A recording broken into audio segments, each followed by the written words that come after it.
You can coast, you can ride off into the sunset, you can walk up the 17th and 18th hole for the final few years of your career. But for LeBron to be averaging 30 points per game at age 38, his longevity, his ability to sustain this level now, again, 20 years into his career, and then you tack on all the playoff games, 2 years worth of playoff games. That, to me, is what stands above the rest. I did have to laugh very hard last night at that possession. I don't know why LeBron didn't feed Thomas Bryant in the post. Thomas Bryant looked like he had great positioning there. That is correct. Can you imagine?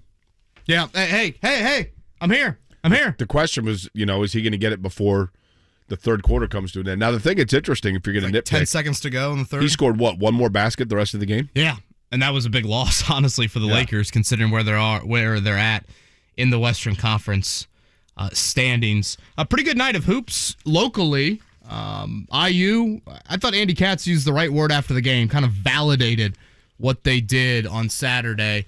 When you think back to last year, Jake, they have the huge win over Purdue. They get a really reeling Michigan team inside of Assembly Hall their next game. Michigan was terrible at the point last season, and that was one of IU's worst performances, arguably their worst of the year last season, losing by 18. But they got off to a really nice start last night, and then I thought just in the second half just kind of hung in there. Took body blow, wasn't the prettiest, had a big scoring drought, but when they needed to make a few hustle plays late, they were able to do that, and they beat Rutgers. Was it 66-60 the final? It goes back to, that is correct, by the way, on the final. It goes back to what we've said about them for a while now, and that is that that Trayce Jackson-Davis is an elite-level player, an unbelievable player. So then it comes down to, can they get complimentary scoring for him in each game? And it doesn't have to be 3 or 4 guys, just one. Last night it was kind of Miller Kopp's turn to make big shots. Maybe it's because he was on this program. I was going to say, some credit for us. Got to bump us up in the rankings. Jalen Hood-Schifino had some nice plays, continues to play well. He has worked his way into the first round. I would imagine you probably need to enjoy him while he's there. But that was a big win for them. You could argue, Kevin, crazy as it sounds, you could make the argument that, to your point, but to go a step further, that win might have been even bigger than the Purdue win.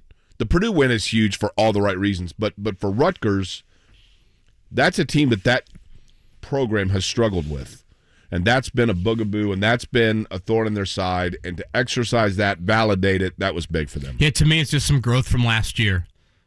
Again, you did not respond, handle, whatever you want to call it, the win over Purdue to the degree that you needed to, and last night they were able to do that. Trayce Jackson-Davis, Jake, just putting the team accomplishments to the side for a second, because I realize those are part of any sort of debate, but we are watching one of the greatest players to play in that program's history.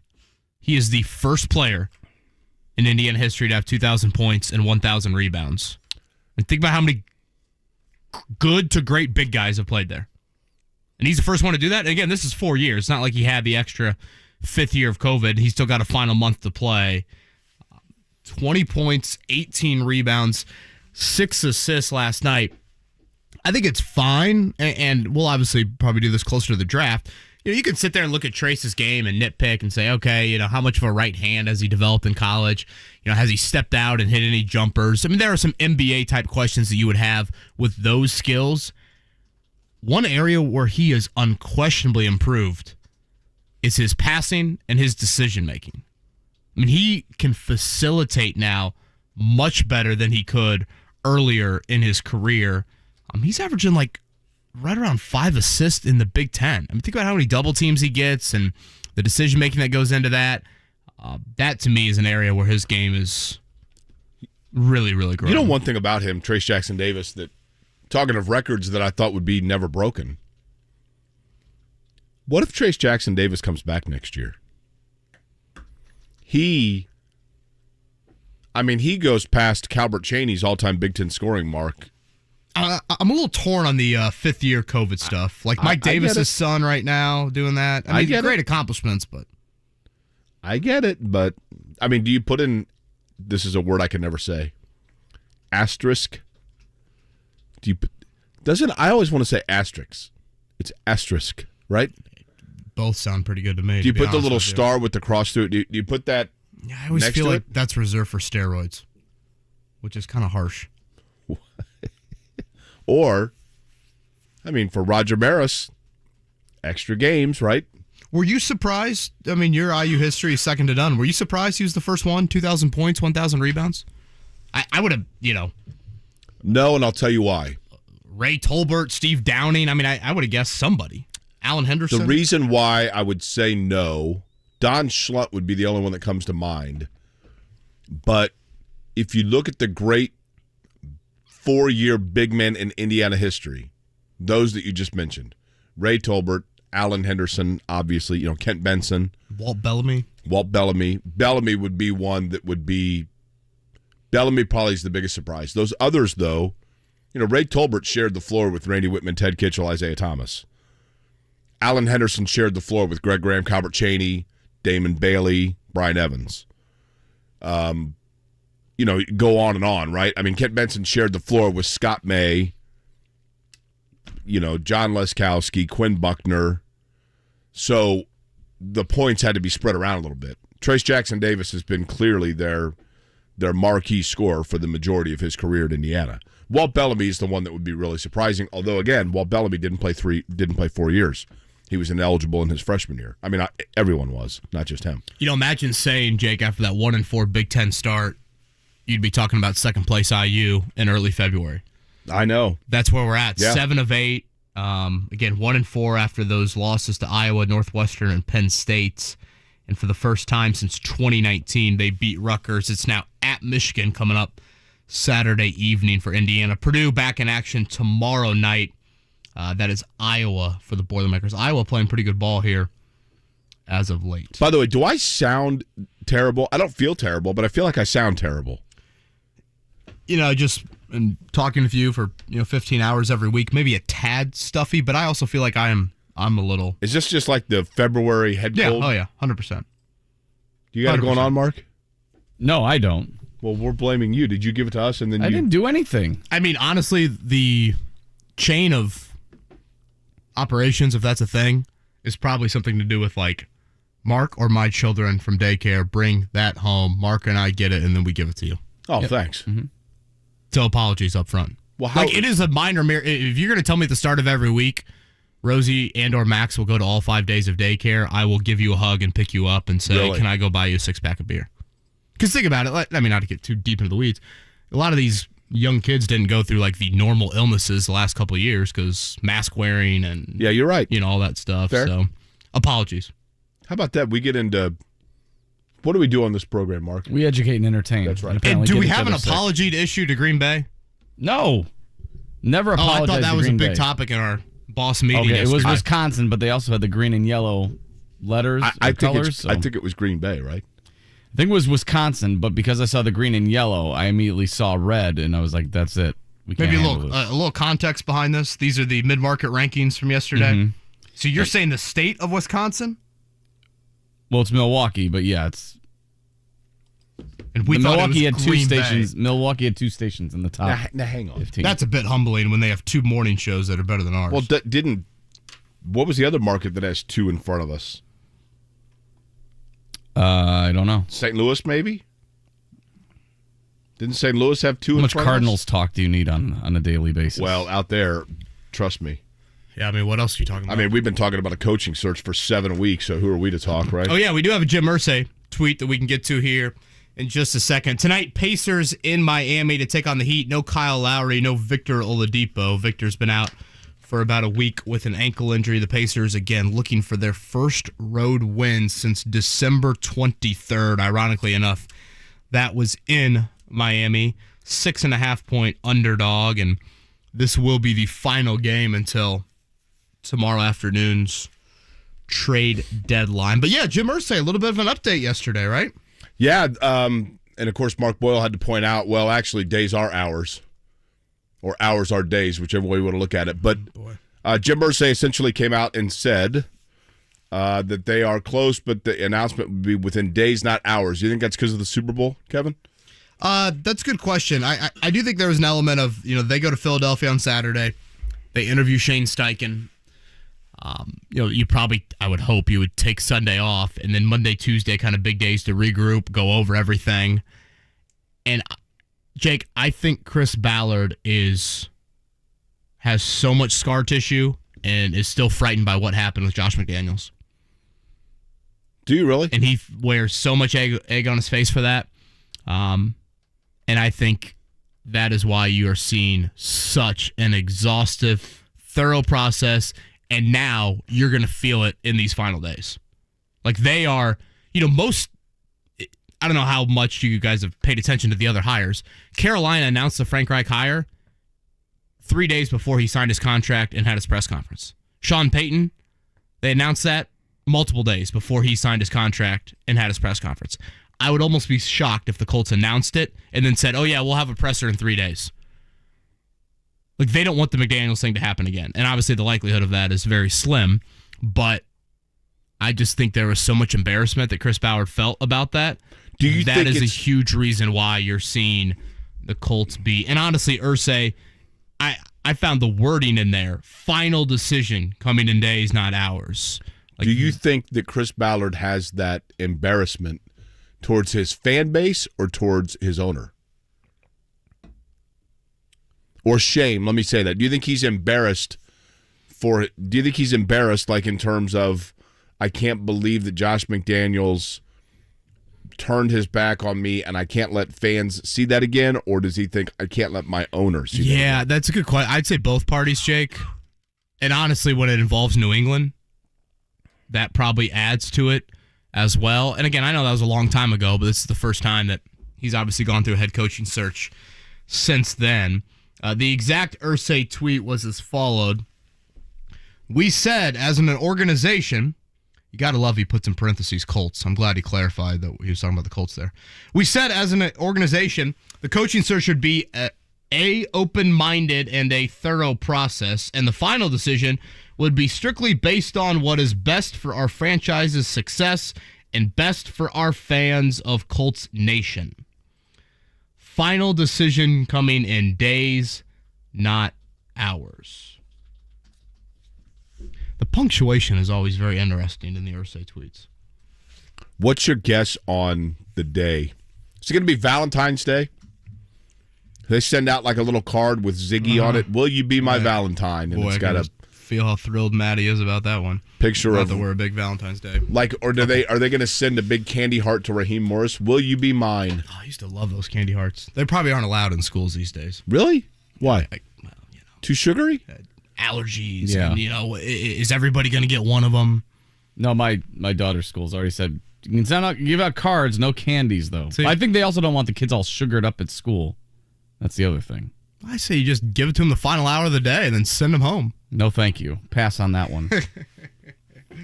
Jake, I would like Who made to. you the no fun police, Mark? 3 daughters will do that to you. I guess. Everybody, calm down. I'd like to think by next Wednesday we are recapping a hire and a press conference. Now, I have not had any more medically induced dreams or whatever you want to call it, hallucinations that Aaron Glenn was hired. Okay, that was the one that I had. That? No, haven't no follow up on that. Now, if you're hiring Shane Steichen, is Shane? Let's say the Eagles win the Super Bowl.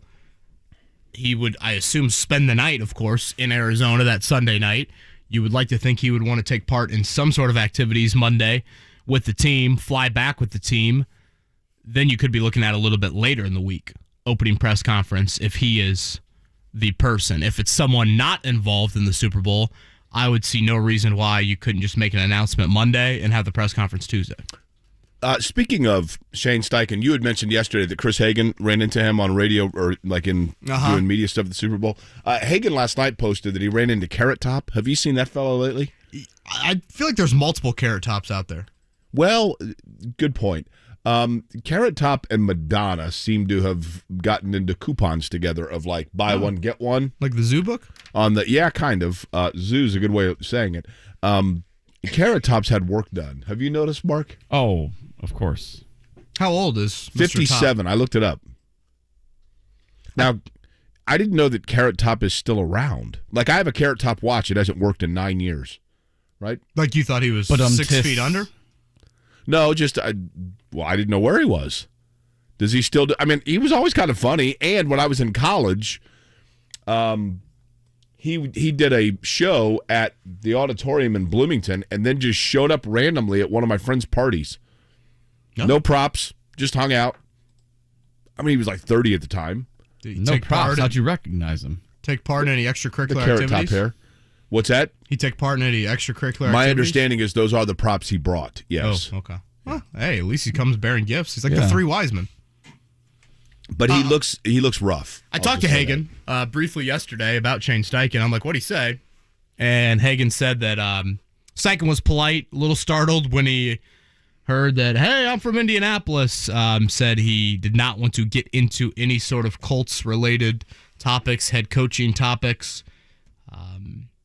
Only focused on this week, blah, blah, blah, all of that. But I get the sense, Jake, that, again, the Colts are like, I mean, they are not saying anything. And I think a lot of this is Josh McDaniels related. I mean, they are like deathly quiet in what they're saying, not even mentioning any candidates' names. They didn't announce any of these second interviews. The tone of transparency has changed a whole lot here in the last couple of weeks. You know what some people are reading into it, don't you? That Steichen is the favorite? That the days will have announcement in days which candidate's last name is a day. Oh wow, people really went there. I saw the comments. Wait a minute, he's saying an announcement in days. Boy, that's giving Jim Irsay a lot of credit. Well, there's my partner. Yeah, I mean, I'm telling you, the Riddler. By the way, Jake, Carrot Top still performs every night at the Luxor Casino in Vegas. No shot. Saw the show last year. Wildly entertaining. Very good. Lots of laughs. Okay, that's cool. I mean, like I said, he seems like a good dude. Just has had a lot of work done. Mark, I was kind of hoping Miller Kopp would give us a little shout out last night after the game. You know, a little show bump. No, he saw that we were 15th. He's like, maybe I need to go on Milwaukee radio. Oh, that's what I meant to look at is who's ahead of us. 18 points for Miller Kopp last night. Again, Indiana beats Rutgers. Trace Jackson Davis, 20-18 and 6 assists. You know what I else watched at the end there, Jake, was Butler beating St. John's. Excuse me. Hello. My phone blew up last night. You know why, don't you? Why is that? I didn't remember it either. Do you guys not remember this? You said that you guaranteed Butler would win. Guaranteed it.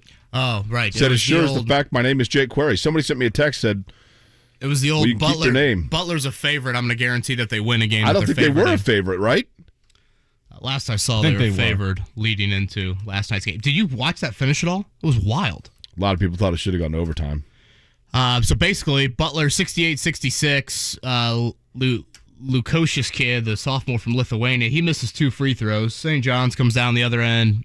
Chaotic, few seconds. Ball goes out of bounds. We're reviewing it 1,900 times. St. John's gets it with 0.9 on the clock. They're inbounding it from the baseline. They lob one up to the rim. Big man, Alfonso Joel Soriano for St. John's, puts it in at the buzzer. Looks like it's a good basket. They initially count it good. But, and great job by the Butler home clock keeper. Jaden Thomas, who was guarding the inbounds pass, he tipped the ball as it was being inbounded. That obviously starts the clock. So the 0.9 began. Soriano's putback was just a hair late. Mike Anderson, I feel like has been at St. John's for 30 years, even though he's probably been there for like 5. He's been everywhere. Missouri, yes, UAB, everywhere. Arkansas. He was not happy, and Butler, 68-66. They snap, I think it was a 5-game losing streak. Now, I'm looking here. Now, he's already got up the top 20 major market. So does that mean I missed out on finding where the middle market is? I'm looking for our rankings. I want to know who's in front of us. Didn't we do this yesterday? No, we just very briefly did. I think it's worth repeating, right? Is it not? Hold on, I'll find it. But it seems like it's been buried. Something I want to talk to Stephen Holder about when he joins us at 8. Stephen mentioned that Gus Bradley would get the defensive coordinator hire with several of these candidates, or would still be the defensive coordinator hire. Again, curious those names. I do think Shane Steichen would have the ability to be one of them. Steichen and Gus Bradley were with the Chargers for, I think it was 4 seasons. They actually were opposing coordinators for one of those 4 seasons. That would be 2020. So they went up, against each other in practice. So that will be something to keep an eye on when this head coaching hire does occur. We'll have Dustin Dopirak joining us at 8:30. Again, NBA trade deadline for the league coming up tomorrow at 3 o'clock. I didn't realize, did you guys notice that Benedict Mather and Andrew Nembhard were at the IU-Purdue game behind the IU bench? I did notice that. Somebody said, I can't believe they were there on a game night. It's like, no. IU played Purdue on Saturday. Pacers played on Sunday. It's cool that they were there, right?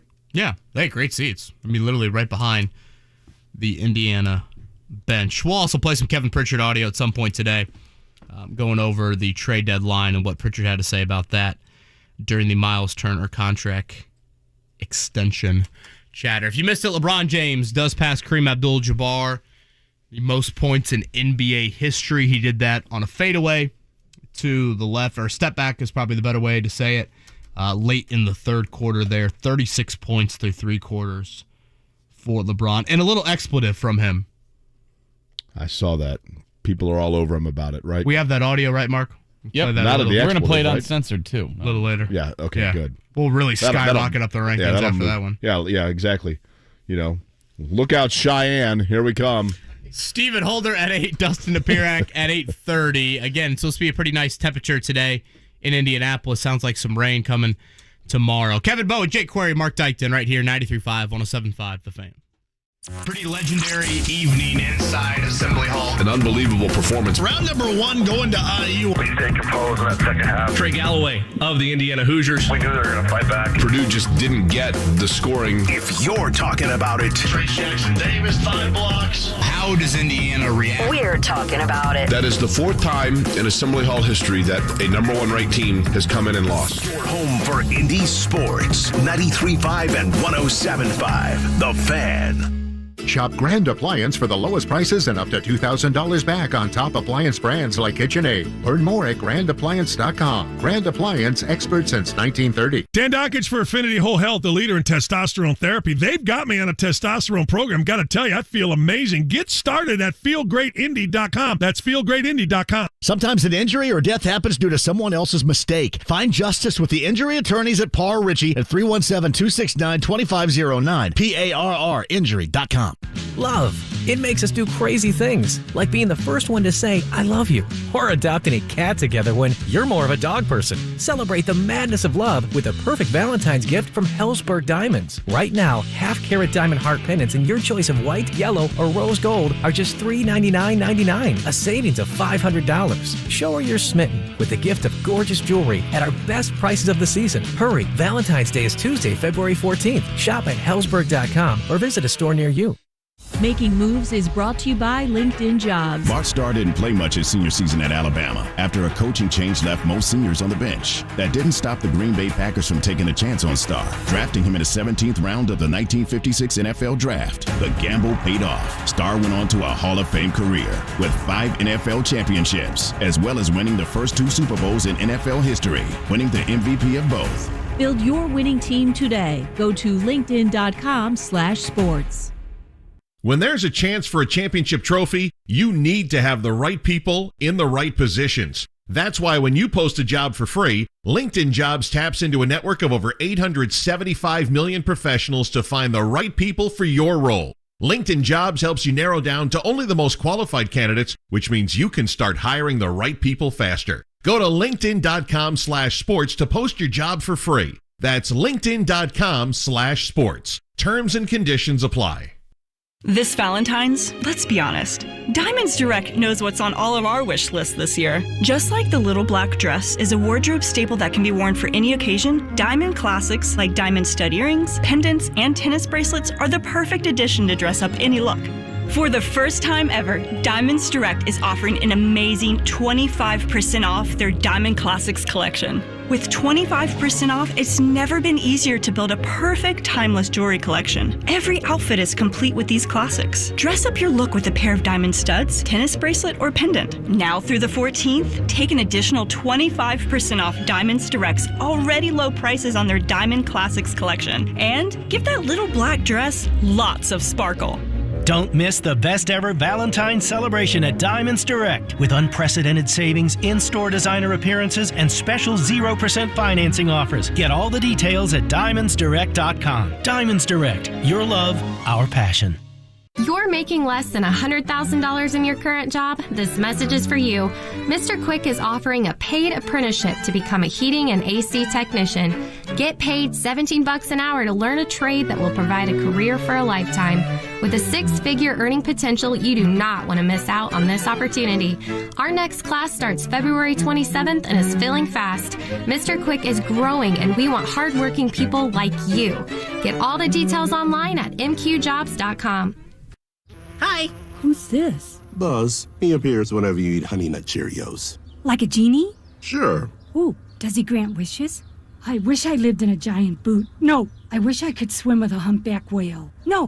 I can grant you a delicious bowl of Honey Nut Cheerios, which can help lower cholesterol as part of a heart-healthy diet. Ooh, with heart shapes, too. Happy heart-shaped Cheerios are back for a limited time. Pick up a box of Honey Nut Cheerios at your local store for an easy, delicious, and heart-healthy start to your day.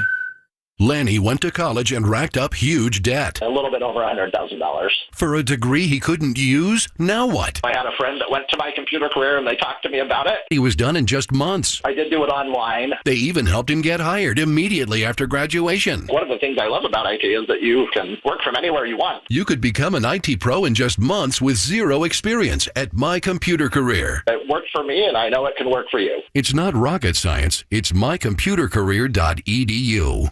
Wendy's 2 for $6 lets you mix and match some of our best items, like Dave Single with a 10-piece crispy nugs, medium strawberry lemonade with a spicy chicken sandwich, spicy chicken with a Dave Single with a strawberry lemonade, strawberry lemonade, if you're into that. Chicken Sam, crispy nugs, strawberry lemonade, Dave's, nugs, Sam. Whew. Pick what you want at a price you want. Choose wisely. Choose Wendy's 2 for $6. For a limited time, price and participation may vary at U.S. Wendy's. On the card only. Single item at regular price. O'Reilly. Protect your engine with Syntec Full Synthetic Motor Oil at O'Reilly Auto Parts. Syntec is designed for today's engines to dissipate heat and reduce friction and wear. Get 5 quarts of Syntec Full Synthetic and a MicroGuard Select Oil Filter for just $33.99, plus 2 times O Rewards points. Choose Syntec, available exclusively at O'Reilly Auto Parts. O'Reilly Auto Parts.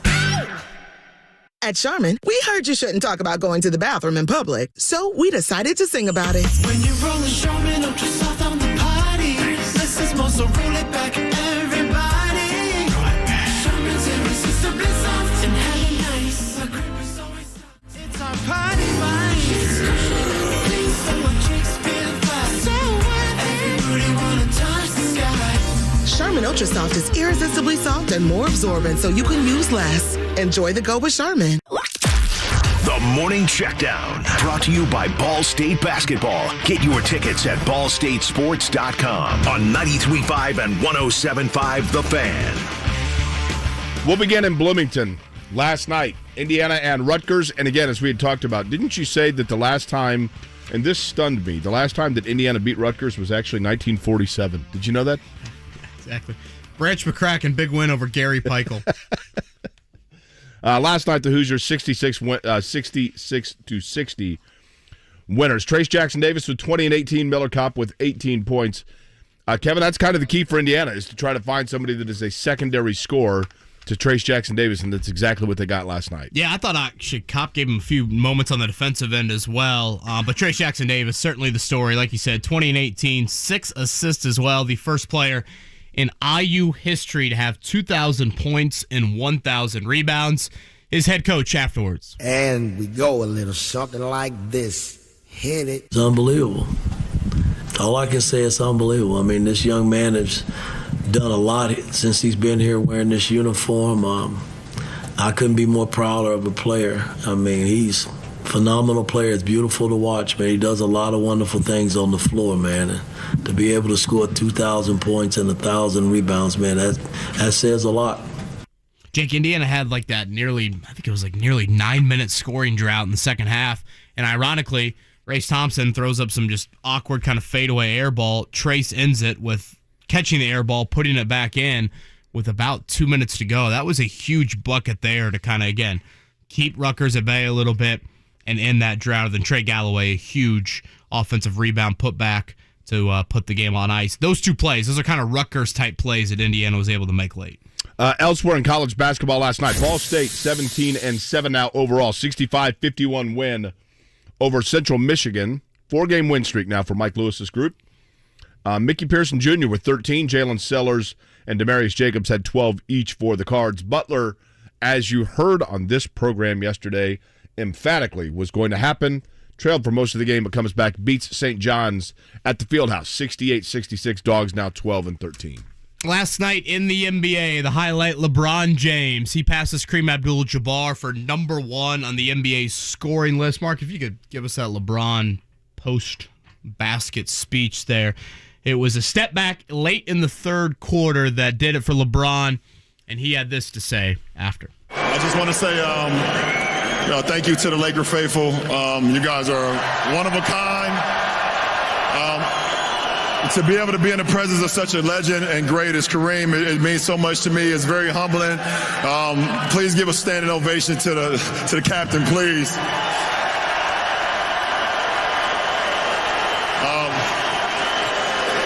To my beautiful wife, my daughter, my 2 boys, my friends, my boys, my family, my mother, everybody that's ever been a part of this run with me the last 20 years, 20 plus years. I just want to say I thank you so much because I wouldn't be me without y'all. All y'all help, all y'all passion, all y'all sacrifices helped me get to this point. And to the NBA, to Adam Silver, to the late, great David Stern, I thank you guys so much for allowing me to be a part of something I've always dreamed about. And I would never, ever in a million years dreamt this even better than what it is tonight. So, man, thank you guys.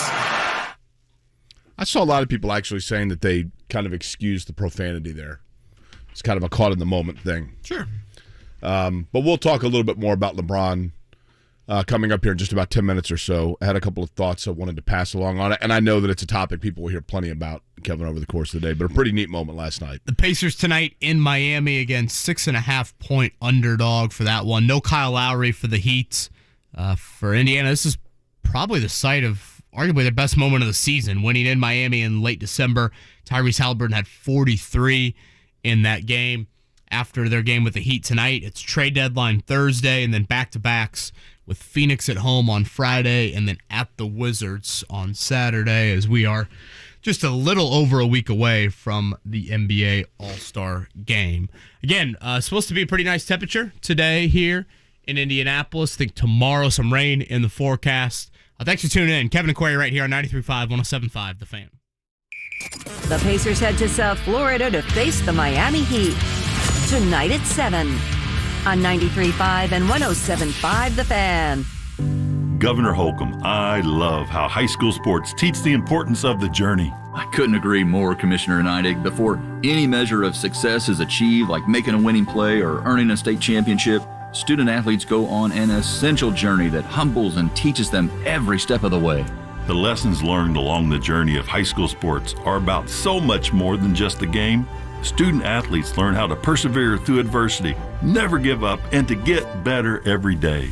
This second classroom teaches the skills, behaviors, and attitudes student athletes need to be successful on the playing field and in life. There's no better training ground for today's teens on their way to becoming tomorrow's leaders. Support the vital work of education-based athletics by buying a ticket to your high school's athletic events. This is keeping education in front of athletics. This is the journey of high school sports. This is your IHSAA. During these winter months, something I've really noticed with my house is how much air just creeps and seeps into some of those cracks, really on every level. And that's why I had Window Nation come out to my house a few weeks back to take a closer look at where things stand on the window front. They have the coolest deal ever for keeping you warm. You pay $0 down, make 0 payments, and get 0% financing for 24 months. That's 2 years, no interest, plus get 2 free windows with every 2 you buy with no limit. So you take advantage of Window Nation's deep discounts, all while reinvesting in your biggest asset, not to mention the energy savings for years to come. You can call 866-90-NATION or go online at windownation.com to learn more. About 43% of your utility bill is heating costs. And the great thing about Window Nation is you can save up to 30% on your heating bills if you partner with them. So Window Nation, the coolest deal ever. Pay $0 down, make 0 payments, get 0% financing for 24 months.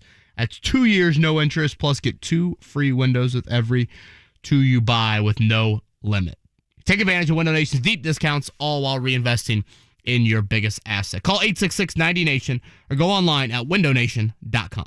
Guys, Valentine's Day is fast approaching, so that means a visit to Barrington Jewels in Clearwater Crossing. You must see the truly one-of-a-kind creations at Barrington. You'll find exquisite and unique bracelets, earrings, necklaces, and more, all at great prices and with special financing available. Save time and effort and shop Barrington Jewels first. Diamonds, emeralds, sapphires, rubies, and more, just waiting to dazzle your special someone. Get to Barrington Jewels today. And remember, you haven't seen a diamond until you've seen a Barrington diamond. Is that a horse? Actually, it's a wild stallion. Since Navy Federal Credit Union's Platinum Card made it easier to tame our holiday debt, I wanted to see if I could tame something else. Help me saddle up. I need to pick the kids up from school. With a low intro APR on balance transfers, the Platinum Credit Card lets you take control of your debt. Learn more at NavyFederal.org/Platinum offer. Navy Federal Credit Union. Our members are the mission. Insured by NCUA. Bowling, bowling, bowling, keep them balls a-rolling. Bowling, bowling, bowling. Royal Pin. Looking for family fun or a night out with friends? Royal Pin Entertainment has you covered. Skip the line and make a reservation online at royalpin.com. Looking to host an event or have a small group? Royal Pin is here to help. Contact their sales team to get a deal on parties of 20 or more. Just email events@royalpin.com.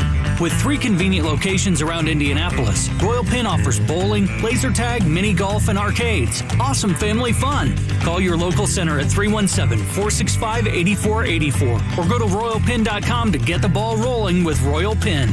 Set them up, knock them down, send them flying, spinning round. Call 317-465-8484 or go to royalpin.com today. Royal Pin. Bowling, bowling. Royal Pin. Hi. Who's this? Buzz. He appears whenever you eat Honey Nut Cheerios. Like a genie? Sure. Ooh, does he grant wishes?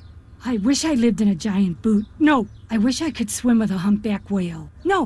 I can grant you a delicious bowl of High Nut Cheerios, which can help lower cholesterol as part of a heart-healthy diet. Ooh, with heart shapes, too. Happy heart-shaped Cheerios are back for a limited time. Pick up a box of Honey Nut Cheerios at your local store for an easy, delicious, and heart-healthy start to your day.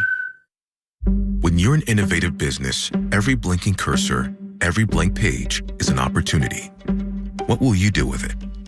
Will you make something better or create something new? Our Dell Technologies advisors provide you with tools and expertise to do incredible things. Because we believe there's an innovator in all of us. For advice on smart PCs powered by Intel V Pro that's built for business, call a Dell Technologies advisor at 877-ASK-DELL. You could save big when you bundle your home, auto, and other vehicles with Progressive. Now that we've covered something you could do, it's time for sports stuff you definitely could not do. You could not have turned that double play. If you think you could dive, then spin, then launch a perfect throw 120 feet, you must be forgetting that you get dizzy when you stand up too fast sometimes. If you tried to throw that hard, that would be the last thing you did with your arm before shoulder surgery. But you definitely could save big when you bundle your home, auto, and other vehicles with Progressive. Coverage from Progressive Casualty Insurance Company affiliates and third-party insurers. Bundle discount not available in all states or situations. For the ones finding new ways to ensure the job always gets done. For the ones wearing many hats. For the ones who are hands-on, even from far away. And the ones keeping business moving forward. We are Grainger, offering professional-grade industrial supplies, plus real-time product availability and access to experts ready to answer your toughest questions. Call, click Grainger.com, or just stop by. Grainger, for the ones who get it done. You're listening to Kevin and Query on 93.5 and 107.5. The Fan. Westbrook's got it just inside half court. Westbrook with it. Give it to LeBron at the right elbow. LeBron, one-on-one against Kenrick Williams, backing him in. Turns, shoots, scores! There it is! All hail the new king in town! Young and old, gather round! From one iconic Laker to another, the king, LeBron James, has passed the captain, Kareem Abdul-Jabbar, and LeBron now stands alone as the NBA's all-time leading scorer. So that's how it sounded last night. That was 710 ESPN Radio in Los Angeles, Lakers radio call of LeBron James becoming the all-time leading scorer in NBA history. And I thought about this last night as I was watching it. I thought he said Roger Penske there when he said the captain. I was confused by that for a second. That's right. That's exactly what Roger Penske, 16 Indy 500s? Yeah, probably will never be surpassed as well. But nice actually, is it 16? I think it's 16. Nice baseline jumper for Roger Penske. 16 or 18. It might be 18. Anyway, with LeBron James, I thought about this last night, and I certainly understand, folks, that you are going to hear from every angle of LeBron James, and I understand the exhaustion. I do, especially in a market where some very good Pacer teams were upended by LeBron James, and the admiration in this town for Michael Jordan or Oscar Robertson. I get it. But I want you to stop for a second and think about something. LeBron James was on the cover of Sports Illustrated some 20 years ago as a high school player as, quote, the chosen one.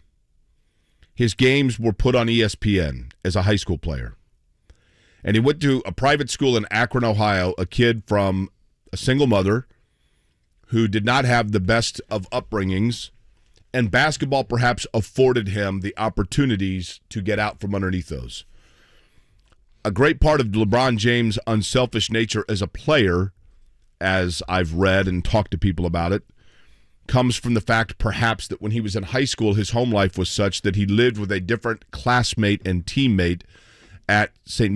Mary High School each semester that he was in high school, and thus on the floor tried to get them uber involved in games when clearly he was superior to everyone on the floor itself.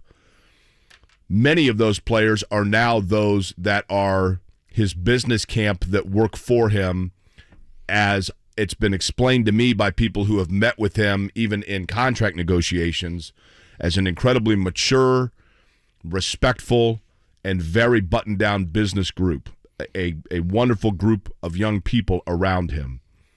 But from the time that he hit the spotlight, there are few athletes, if any, of this generation who have had a greater microscope on them at an earlier age. But more so, I think what is impressive about him is, unlike Michael Jordan, unlike Peyton Manning, unlike Tom Brady, LeBron James, from his adolescence to the current, has lived his entirety in not only the tear-down society, a society where we love as Americans to find our heroes and then find the dents in the armor. Lance Armstrong, Tiger Woods. To some extent, Peyton Manning underwent that at Tennessee. People love to tear down and then rebuild back up our heroes, if you will. And for whatever reason, LeBron James, probably because of spite from a lot of people, from the time that he was put into that, catapulted into that limelight, that teardown never got to him. In an era, and he is the first generation of player that lives in an era where everybody has a cell phone in their pocket and would love to be the ones that were the witness to the breakdown, LeBron James never wilted to that. I've never seen video of him being rude to a waiter. I've never seen video of him yelling at a fan or blowing off a young child for an autograph, any of that kind of thing. Now, you could certainly speak to, and I understand the polarization of LeBron James from a political standpoint. But what I applaud about him is, and I want you to think for a second about the responsibilities of what it would be like if you were 15 or 16 years old and you were surrounded by plight. And then all of a sudden you realize that you have the opportunity to utilize your platform to try to assist others that are undergoing the same upbringing that you had. And yes, he went to a private school. I get that. But I don't know what it's like to be a black man in this country. I don't. So I have to respect LeBron James when he speaks to me about what that situation is. Yeah, but Jake, he's a billionaire now. Give me a break. He has all the luxuries in the world. That's true. He didn't always.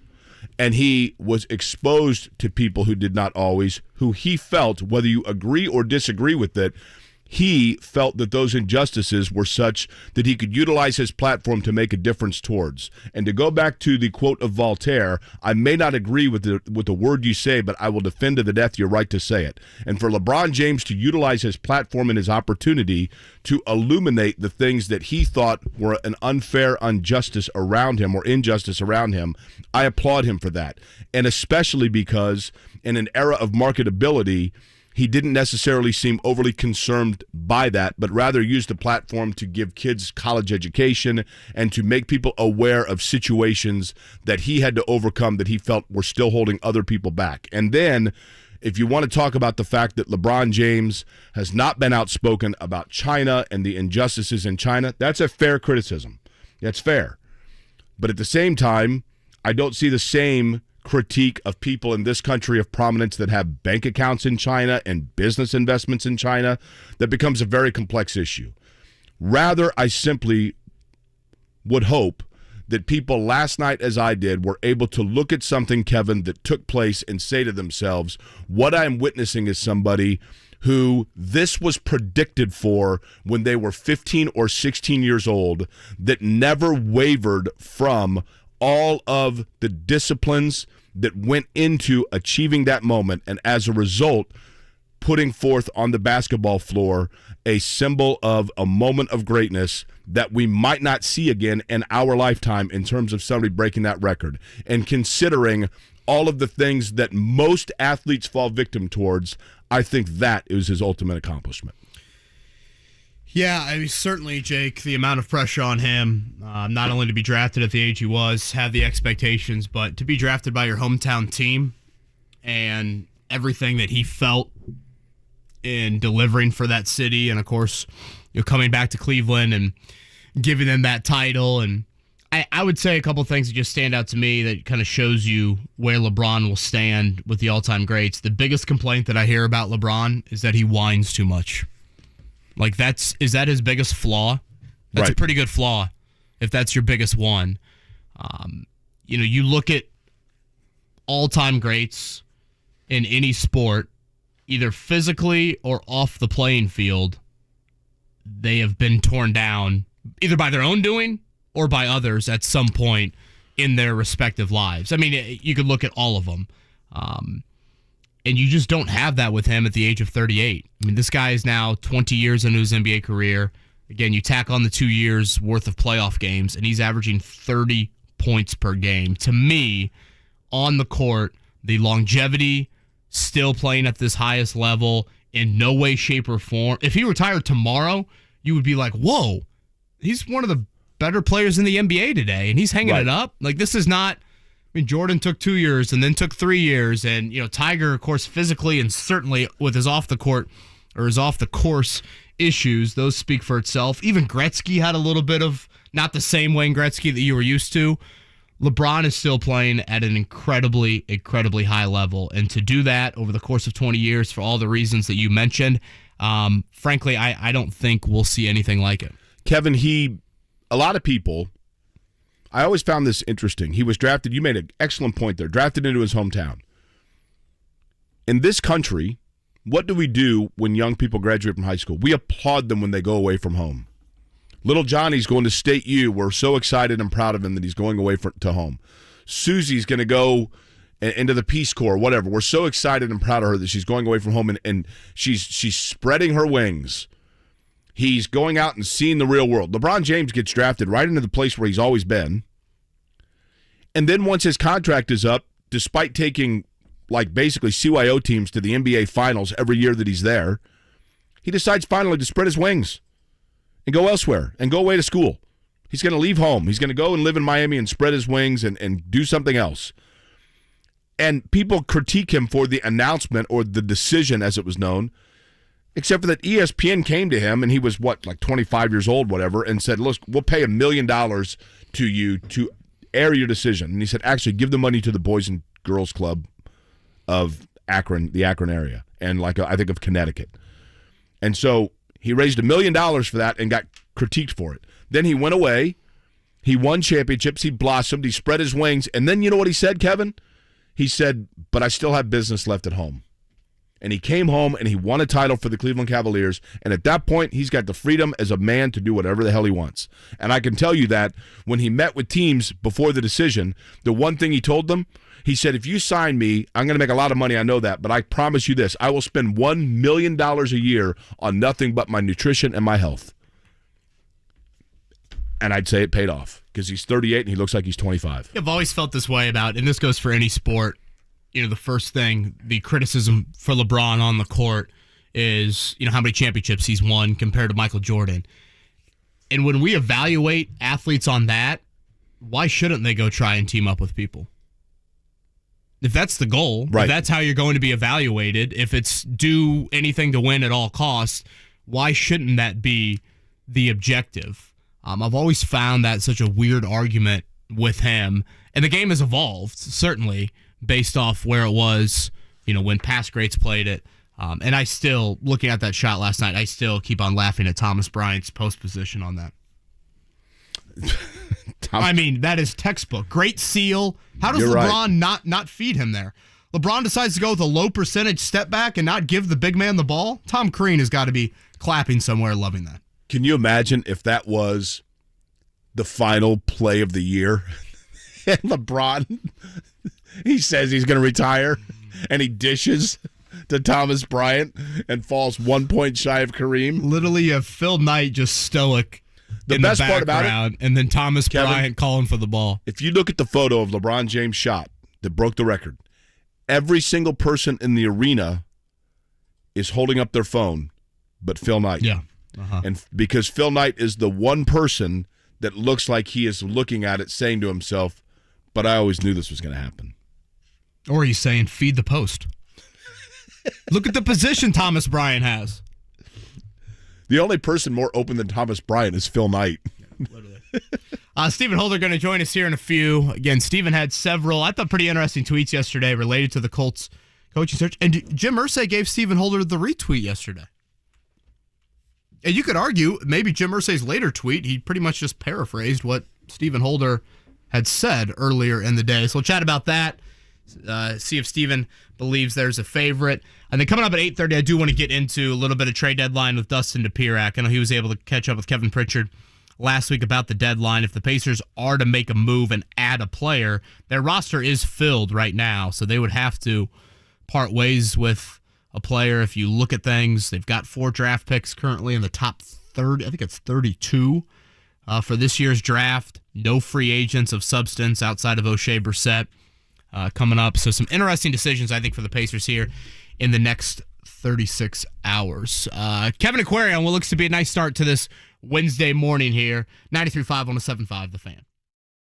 The Ride with JMV. Matt Painter joins us. How does it feel to be over that 400 mark? You just move to the next game. It's really not that big a deal. Obviously, we've had some really good players at Purdue and some really good coaches. The thing that I like is I think we're continuing to get better. Our program's getting better. Product's getting better. We're doing a better job of evaluating and bringing guys in here that fit. It makes it enjoyable. It makes it fun. This is a fun group of coaches. The Ride with JMV. Weekdays 3 to 6. On 93.5 and 107.5. The Fan. It's really happening. Kentucky Fried Chicken wraps are here. Grab 2 for just $5 in classic or spicy slaw. Only at KFC. That's finger licking good. Payless Liquors can help make your Valentine's Day special and save you money. Payless is teaming up with Maker's Mark, Woodford, and Romeo and Juliet wines for tastings, chocolate pairings, and even flower giveaways. Just go to PaylessLiquors.com or follow on Facebook for times and dates. Plus, all 26 family-owned Payless stores have the Kuiper Variety 4-packs for only 99 cents. Fireball Hearts are only $8.99, and Canadian Club in the 1.75-liter bottle is only $14.99. This Valentine's Day, don't pay more, get more, and pay less at Payless Liquors. For adults with moderate to severe plaque psoriasis who are candidates for systemic or phototherapy, now there's Skyrizi, Risankizumab Riza, a prescription-only 150 milligram injection. With Skyrizi, 3 out of 4 people achieve 90% clear skin at 4 months, and Skyrizi is just 4 doses a year after 2 starter doses. Nothing in me go hand in hand. Nothing on my skin, that's my new plan. Nothing is everyday. Don't use if allergic to Skyrizi. Serious allergic reactions and an increased risk of infections or a lower ability to fight them may occur. Before treatment, your doctor should check for infection and tuberculosis. Tell your doctor if you have an infection or symptoms, such as fever, sweats, chills, muscle aches, or cough, or if you plan to or recently received a vaccine. With Skyrizi, you could achieve 90% clearer skin. Ask your doctor about the #1 dermatologist-prescribed biologic in psoriasis and visit skyrizi.com or call 1-866-SKYRIZI to learn more.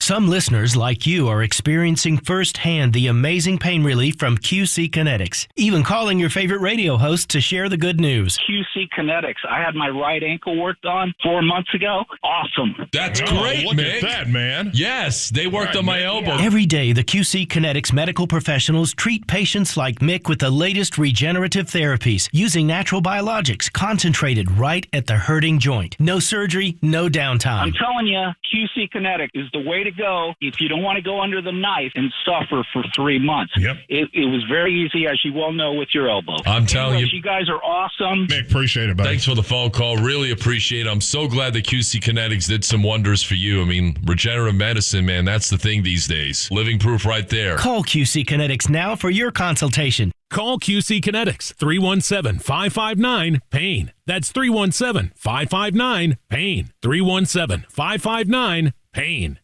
You had a solid retirement dream. Sell your home in a few years, bank the equity, downsize, and travel. But inflation and recession has you wondering if all your hard-earned equity will still be there. What if you could recession-proof your equity right now? You can with TrueHold. TrueHold will buy your home for its best current value before a recession can erode it. You get to bank all the cash now and live in your home for as long as you want. And TrueHold covers all property taxes, insurance, repairs, and maintenance. And since TrueHold pays your home's current value in cash now, it's yours to do whatever you'd like. Don't wait for inflation, recession, and interest rates to erode your home's value.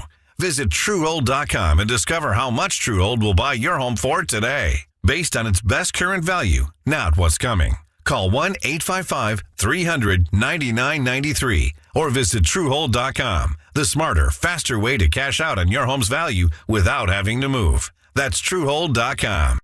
Hi. Who's this? Buzz, he appears whenever you eat Honey Nut Cheerios. Like a genie? Sure. Ooh, does he grant wishes?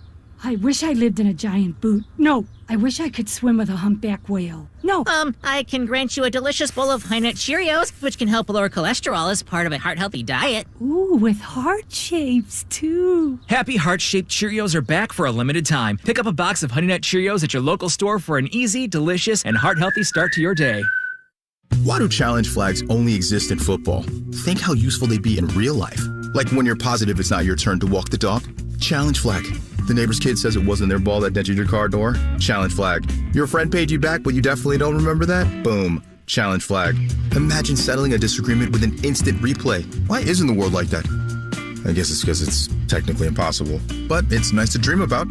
You know one thing no one would ever challenge? Protecting your home and auto with Progressive. Progressive Casualty Insurance Company affiliates and other insurers. 93.5 and 107.5. The Fan. WIBC HD2 W298BB. WIBC HD3 W228CX. Indianapolis. The Pacers head to South Florida to face the Miami Heat. Tonight at 7 on 93.5 and 107.5 The Fan.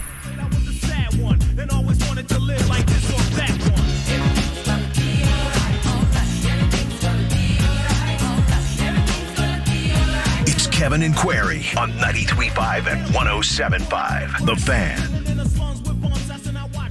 All right, 8 o'clock hour here. Kevin and Query, Stephen Holder joining us now. He got the retweet yesterday from Jim Irsay. I actually thought Irsay then took his tweet and was like, you know what? I'm going to put my Irsay spin on it, but pretty much say what Stephen said a little bit earlier in the day. And that was a reminder of the patient process Chris Ballard promised back a month ago. It's a month today since the Colts season has ended, by the way. And Irsay said, the final decision would be strictly based on what's best for our franchise's success, best for our fans of Colts Nation. Final decision coming in days, not hours. Steven joins us now. Steven, I might be premature with this, and we'll see what the final answer is, but I get the vibe that Jim Irsay has let Chris Ballard run this how Chris Ballard has wanted to run it over the past month. And I have not said that about every or many important decisions this franchise has made over the last 12 months. I concur 100%. That is the vibe that I get. That is every indication that I have. That is what I have taken away from all of this. And I think there's a couple of indications. First of all, you look at who they talked to in terms of who they interviewed. Now, they went after some of the bigger names. Obviously, they talked to Dan Quinn and guys like that, but there haven't been maybe the sexy names, if you will, right? And I think that, to me, that indicates Chris Ballard's in charge. I think they also, with the deliberate nature of this, tells me Chris Ballard. That's exactly what he told us to expect, right? And you're right. Jim Irsay didn't need to put up his own tweet, because I did say the same thing he said. So I don't know if that's a kiss of death getting the retweet from the owner or not. But anyhow, I agree with you. I really do. And I have also heard from people in the building who don't like the fact, or let me put it this way, don't love how Jim Irsay has been characterized throughout this. I don't think we were wrong about anything we said, okay? But I also think they make a fair point when they say, this has not been Jim Irsay's nature throughout his time as an owner, and it hasn't. So hopefully this was the exception and not the rule. Some of the interaction we saw last year from him, and we'll see. I get the sense that you are correct, though, KB. Steven, is it even possible with the lack of information, and I'll give the Colts credit in that regard, to tell us even a gut of who you think the front runner is? Or is that literally an impossible estimation at this point? I really think it's impossible. And I think it is remarkable, based on, or what you just said is remarkable in terms of them controlling the flow of information. It's unbelievable. And I think part of that is number one, I don't think they have given a lot of indication. And they also have talked to such a large number of people that it is hard to kind of weed people out. They've all gotten the exact same treatment, which was intentional, not because they were trying to keep it a secret, but because they were trying to ensure that everybody got a fair shake. That's what was emphasized to me this week. The whole, 12-hour interviews. I understand that each of the finalists who had in-person interviews, they each got 3 to 4 hours on average of one-on-one time with Irsay, which sounds like a lot. He could make a lot of music references in 3 hours. And so anyway, I really think all of those factors have made it really, really impossible to, without someone specifying to you, who the front runner is, made it hard to determine that. And they're not talking. I'm telling you, they are not talking, at least not in terms of specifics. And as you said, I give them credit for that. Stephen Holder with us from ESPN.com. I hesitate to call anyone a favorite at this point, and this is me probably reading too much into it, Stephen.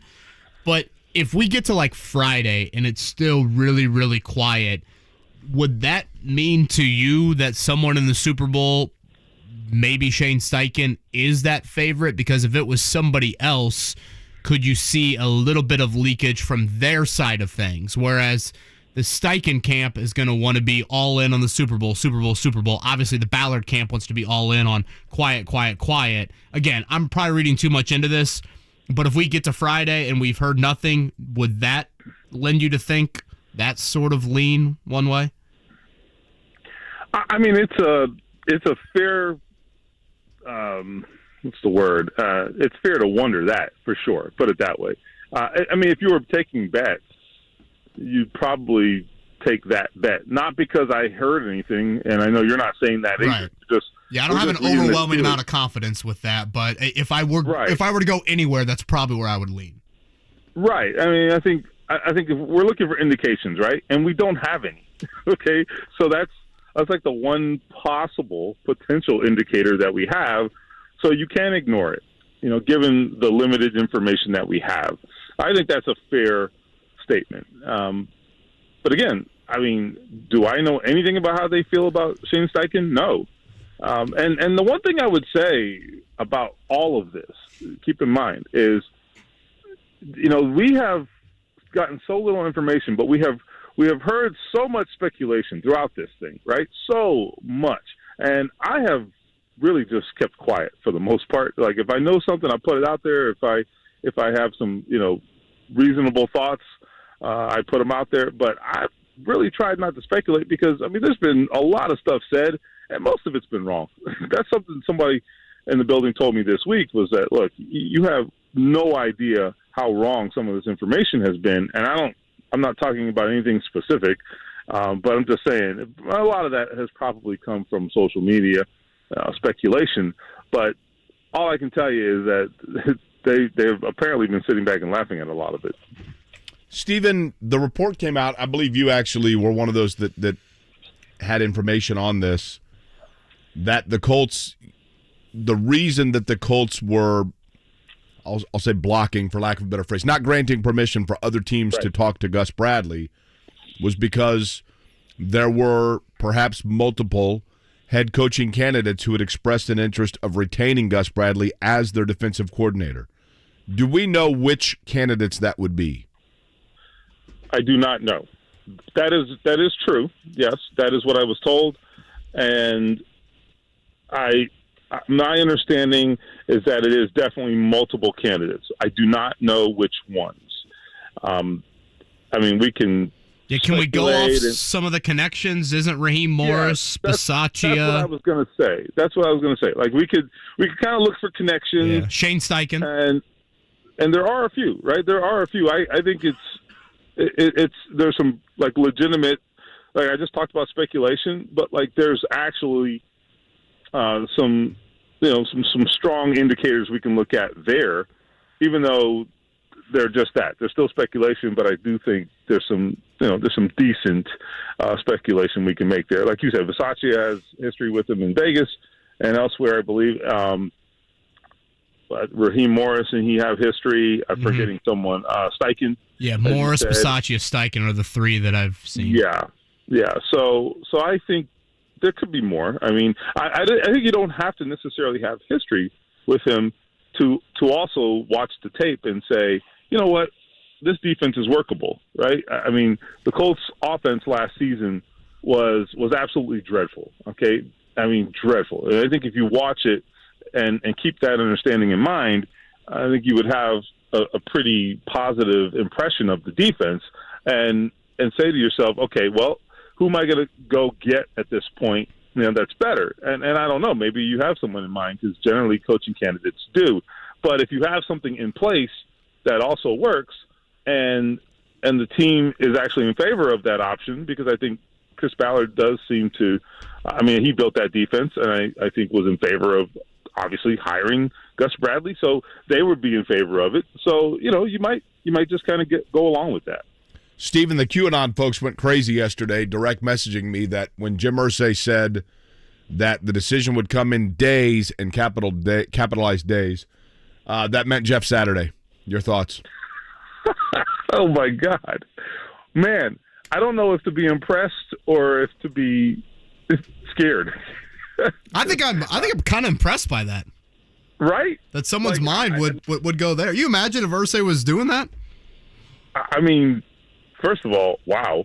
Okay, I'm not that smart, I guess, but my thoughts are, let's hope that's not true, because then I'm going to have to start looking at life in a whole different way. Okay, that's scary.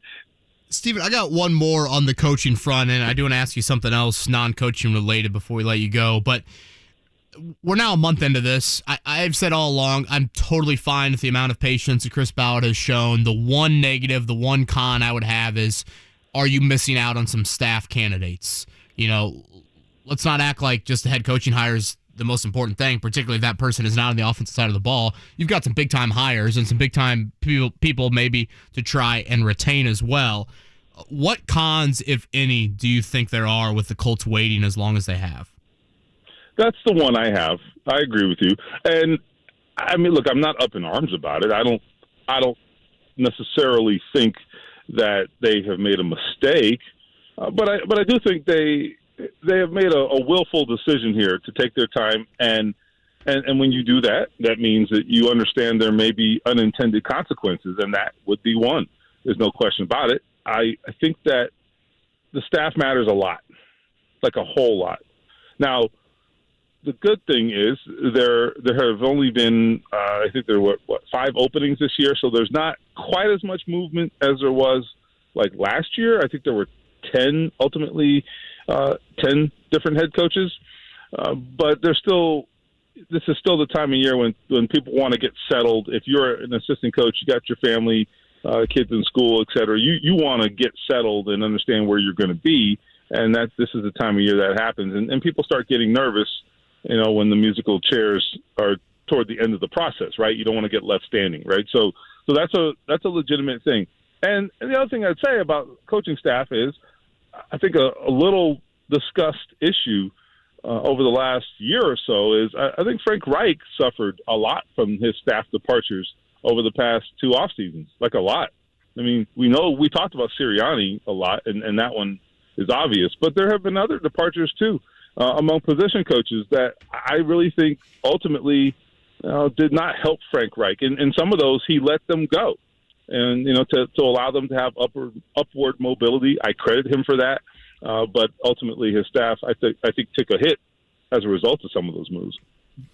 Stephen Holder, by the way, is our guest. He is with ESPN.com. Of course, he joins us on the Payless Liquors hotline. Is there any chance that the Colts look at this year's quarterback draft and say, you know what, a couple of intriguing talents, but there are no can't-miss franchise guys. We are going to go ahead and run this one more time with a veteran. Any chance that happens? I think it's a fair question. I think a lot of people just dismiss it right out of hand. Like the whole Derek Carr situation, and I'm not proposing that at all. But I mean, I don't think it's like a ridiculous thought either, right? I mean, that's a different level of quarterback than they've looked at the last few years, I think. I think I see him completely different than, even Phillip Rivers, who I loved, but, was 39. Anyway, however, I do think there's a couple factors. Number one, they have the number 4 overall pick. You don't get that opportunity often, all right? I mean, it took a very unique season for them to get there, and I use unique very loosely. So you don't know you don't know that you're going to end up in that range of the draft, like ever. That's number one. Number two, very clearly, the owner is tired of the back and forth at quarterback, and I do think, given that reality and the reality of where they're drafting in terms of draft slot, I think the opportunity is too great. I think you have to do it now. So I don't think it's likely. I'm not ruling it out, but I think it's a very, very, very small chance of it happening just because it's just too compelling. The opportunity and the uniqueness of it is too compelling for them to not do it right now. Couldn't agree more. So to piggyback off that, I'm not saying for the Colts, but I am curious of this. And I know he's a wonderful talent. But I saw yesterday that Aaron Rodgers now says he's going to take he's doing some weird, trip somewhere where he sits in the dark for 4 days and to the point of hallucination to clear his head. That's cool. He's going to take mushrooms, isn't he? Yeah, I mean, honestly, like. I mean, he's done it before. Hasn't he talked about this before? So, well, my question is this. Sorry. Like, he's under contract, right? I mean, your point, yes. I mean, I totally agree with you, right? Like, who knows what this guy, you know what I mean? He's a Berkeley dude, right? But he's under contract. Is he going to eccentricity his way out of teams having interest in getting his services towards the end, number one. And number two, he's under contract. Like, why does he have this decision? I think that's a great point. He has carried himself like like he has all the cards here. There's no question about it. I think he has. I think it's actually an indication of how much he has worn the Packers down, though. He's worn them down so much that he apparently is working under the assumption that that they're sick of me and they're not going to put up with this anymore. I mean, 'cause it does feels that way, right? I mean, he has not, it seems, entertained. I haven't heard anything from him entertaining the option of like coming back to the Packers if he plays. I mean, has he even said anything remotely close to that? I don't recall it. Well, I just think it's odd, the whole like, I'll decide if I'm going to play next year, and if so, like where I'm going to play. Like, what do you mean where you're going to play? Like, Steven, I'm not going to lie to you. I'm going to take this weekend. I'm going to think about whether or not I want to do a radio show next week, and then if so, I'll let you know where it's going to be. What? I have a contract. Right. Yeah, that's exactly what he's doing. I don't know. It's a very strange thing. Look, I would say this. The Packers have to be exhausted. I'm exhausted. It doesn't have anything to do with me. Like, every year, man. Every year. I mean, these guys, the front office, the head coach, had to fly out to California and kiss the ring for him to dean them with his presence. And it's like, that's exhausting, man. Come on. I would be over it. I think the Packers fans, there's a fair amount of Packers fans who seem to be over it too. And frankly, I'm not saying Aaron Rodgers is washed. I am not saying that. But I mean, he wasn't good enough to make the difference in that team, the way he has in the past this year. He really has been a guy who he's carried that team a number of years. There have been a number of years where he has carried that team. He was not able to do that this year, which I think is also telling. Can you imagine playing for the same franchise as Brett Favre and somehow surpassing him as the most dramatic off-field quarterback in franchise history? What the hell is Brett Favre doing here? I mean, well, that's the thing. Last year, he started looking like Jets Brett Favre, or maybe at times like late Vikings, and I think that's pretty concerning too. Steven, last one for me, and I guess kind of on this front, and again, I couldn't agree more. When you have the opportunity with the 4th overall pick, you've done this song and dance the last handful of years. You have to take advantage of that. Having said that, the Colts could, and I would understand it. I think it's debatable whether you start the rookie from day one, whether you don't start the rookie from day one. Right. You threw out an interesting veteran name that I think if Matt Ryan wasn't the name or wasn't the QB here this past season, he very well could have been the starter in one of your latest pieces on ESPN.com as just a potential landing spot for some of these free agent quarterbacks. And I thought your explanation made some sense. You mind sharing what you said about Jameis Winston? Yeah. Well, first of all, the reality is they were deep in talks with Jameis Winston before Matt Ryan became available. And it's my understanding that Jameis was Frank Reich's choice if they had to pick from among that group of sort of second-tier quarterbacks, that were available. Yeah. And I'm talking about like Mariota, Jameis, et cetera, that group. Jameis was I think the guy Frank Reich preferred. I don't know what Chris Ballard's preference was, but anyhow, that's the first thing. The second thing is number two, I should say, the money I think would be reasonable. That's for sure. And then lastly, honestly, I think that the ability of Jameis, or his strength, really is to throw the ball down the field. And what was missing most from this offense in 2022? They had no ability to stretch the field, like none. And I don't know how accurate Jameis Winston is, but at least the threat is there, and that helps Jonathan Taylor. I mean, think about what you might have been able to do with Jonathan Taylor this year. Had he had some ability to get to back guys off the line of scrimmage. He didn't have that. I mean, defenses were crowding the line of scrimmage, and they didn't have the ability to back them off because they had no threat of throwing down the field. So it's not ideal, and I'm not promising you that it works, but I do think you could see a scenario where if you play good defense and you have at least some explosiveness in your offense and run the ball well, you could see a scenario where that could be workable. And I think that's kind of where they're going to be. They have to have some sort of veteran here to take the pressure off the rookie. I think sticking him in there and just assuming he's going to play day one, I think it's never a good idea. If it happens, it happens. But don't just proceed as though that's going to be the case, in my opinion. And again, the assumption Matt Ryan, Nick Foles won't be wearing Colts jerseys correct in September here, 2023. All right, Steven, does the nightly drink intake alter at all right now, considering that we're kind of waiting for this white smoke, or are you under the impression that, yeah, I'm good till Monday?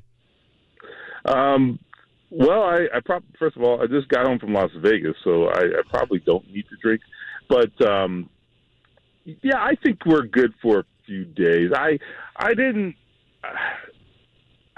get the sense the last time I talked to people that there was anything imminent. And then that was before Irsay's tweets, or retweet and tweet.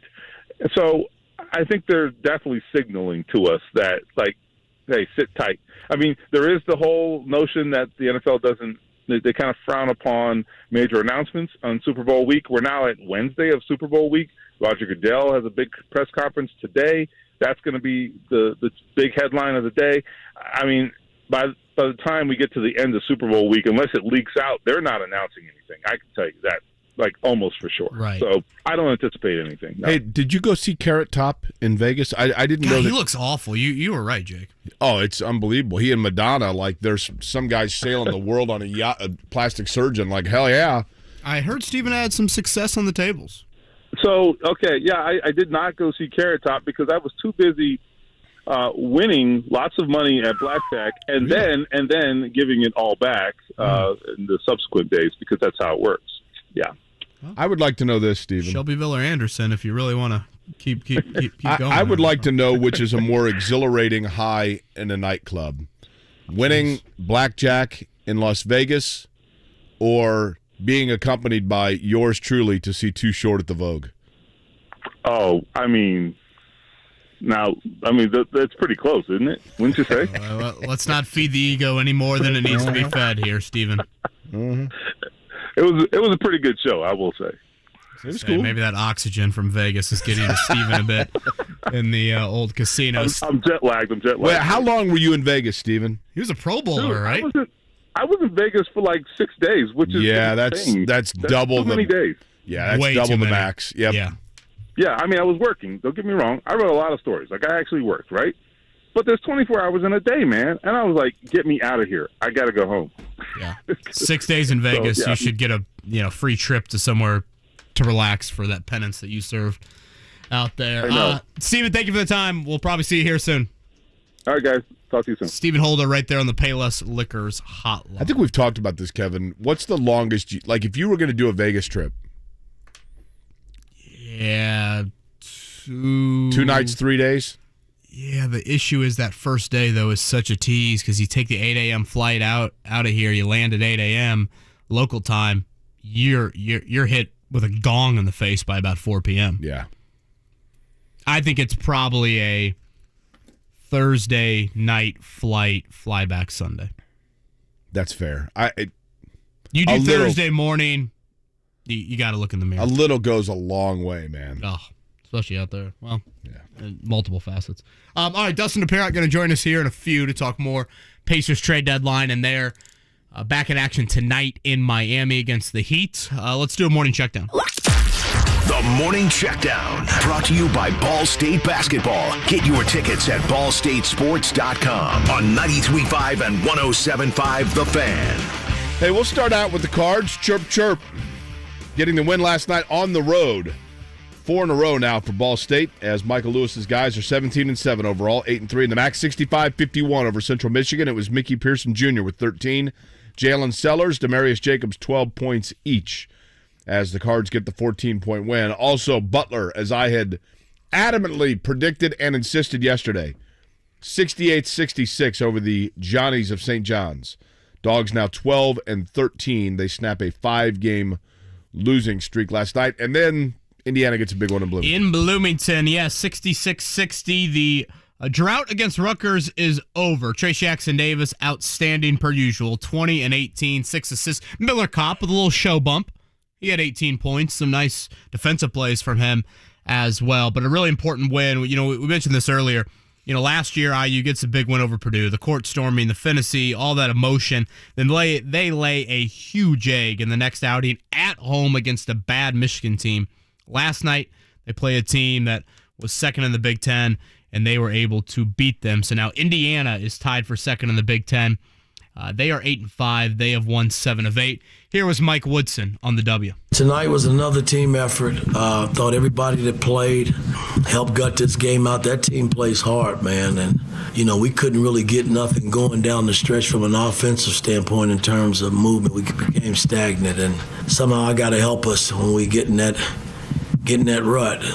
But our defense was solid, and we just kept grinding, and we got stops when we needed it. We could have done better on the boards because we were off on that area. We knew coming into the game, rebounding and not turning it over against their pressure will allow us to stay in the game or win the game. And I thought we did a pretty good job in that area.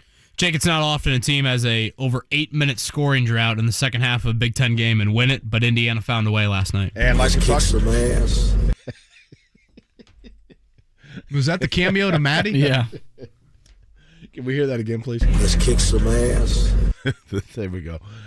He was pissed at halftime last night. It was great. Trace Jackson-Davis, 2,000 points in his career now, and as we talked about, get him a secondary fiddle, somebody to run along with and score some points. It was Miller Kopp's point last night, as you had mentioned, Kevin. Pacers in action tonight, taking on the Heat. Heat come in with a 2-game losing streak. That game in Miami, 7:30.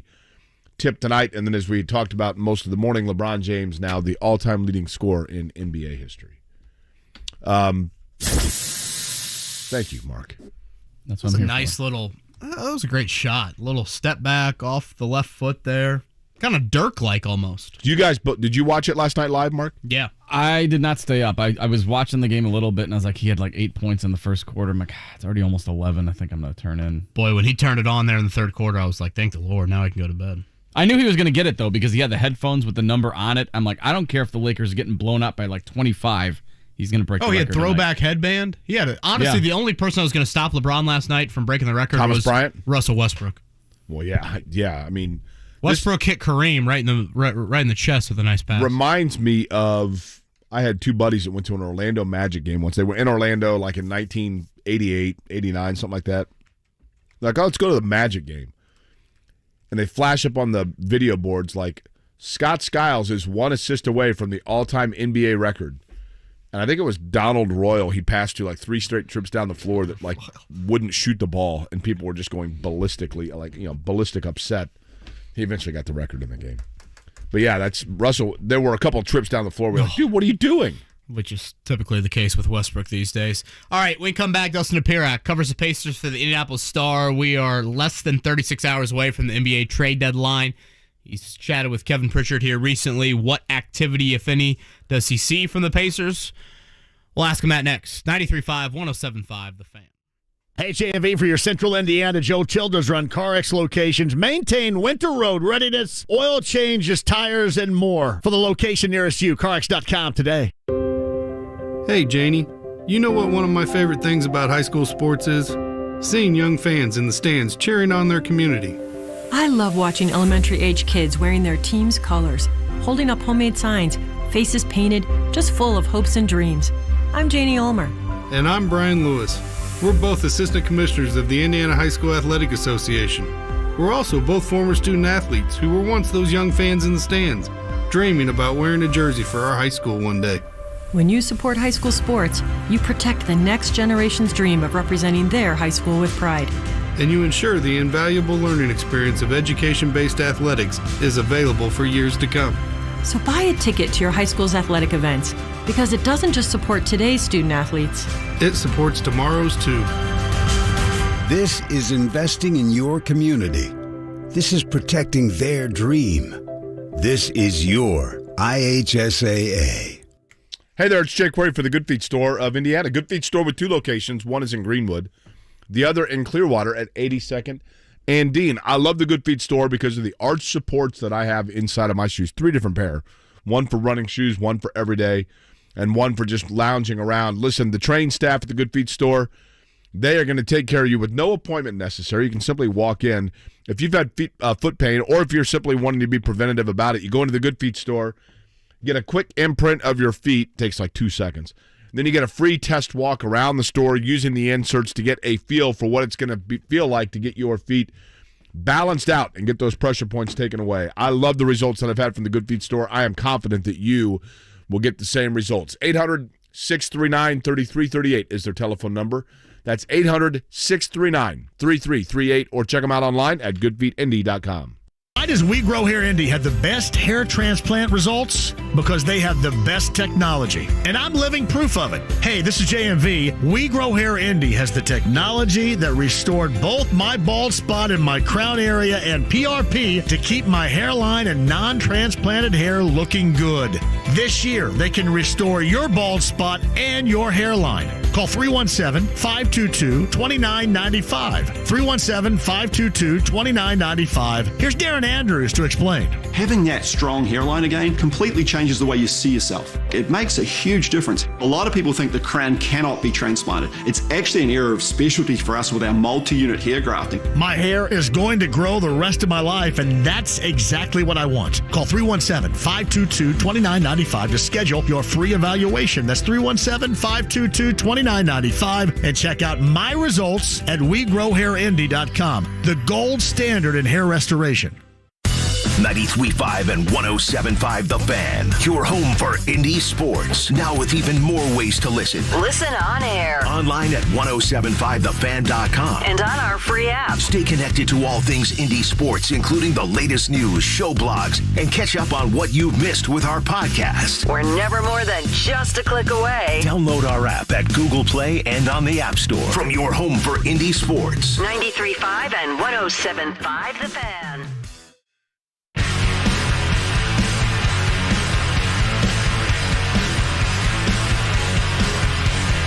You're listening to Kevin and Query on 93.5 and 107.5 The Fan. Pacers in Miami tonight. It will be the final game before the 3 o'clock trade deadline. I do appreciate a 3 o'clock trade deadline.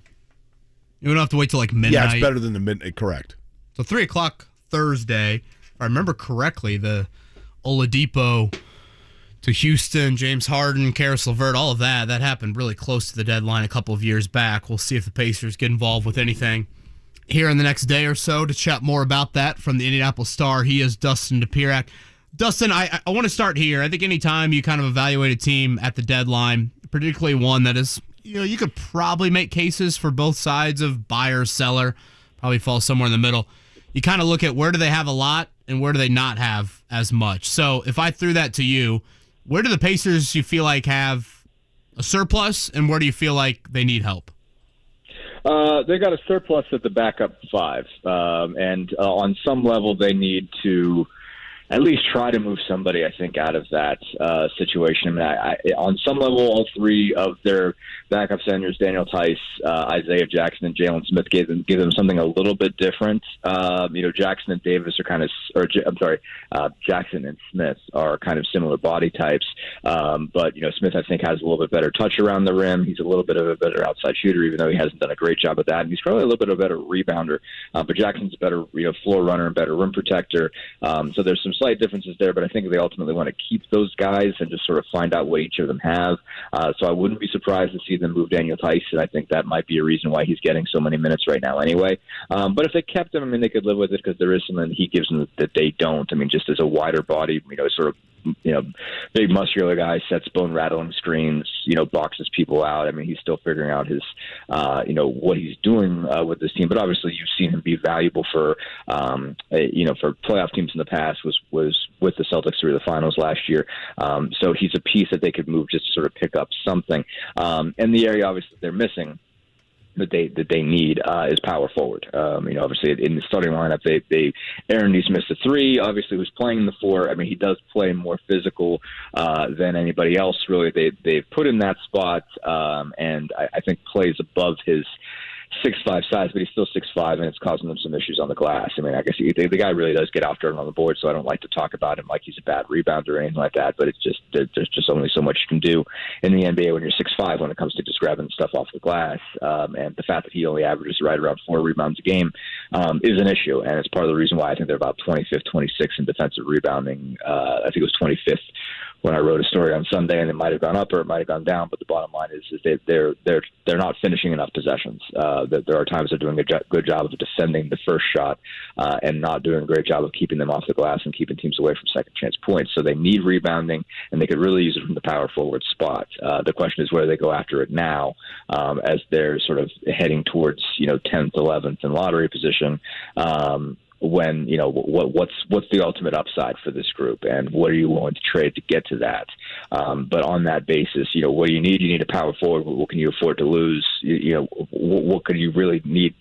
What would help you to get rid of? It's sort of clearing out that logjam at the backup 5. I guess the question I would have, Dustin, would be this, and that is, of the players the Pacers are willing to move, give me the 3 that actually have the highest value on the market. Buddy Hield, Chris Duarte, and I guess Tice. I'm trying to think of who else, because obviously they're not moving Halliburton, they're not moving Mathurin, they're not moving Turner now that he had that extension. Obviously his deal technically allows you to, but by going out and having a press conference saying, look how great this is that we signed Miles Turner, and then obviously answering Greg Doyle's question by saying we don't sign a guy to trade a guy. Turner's off the market, and again, you can't have that big press conference and move him.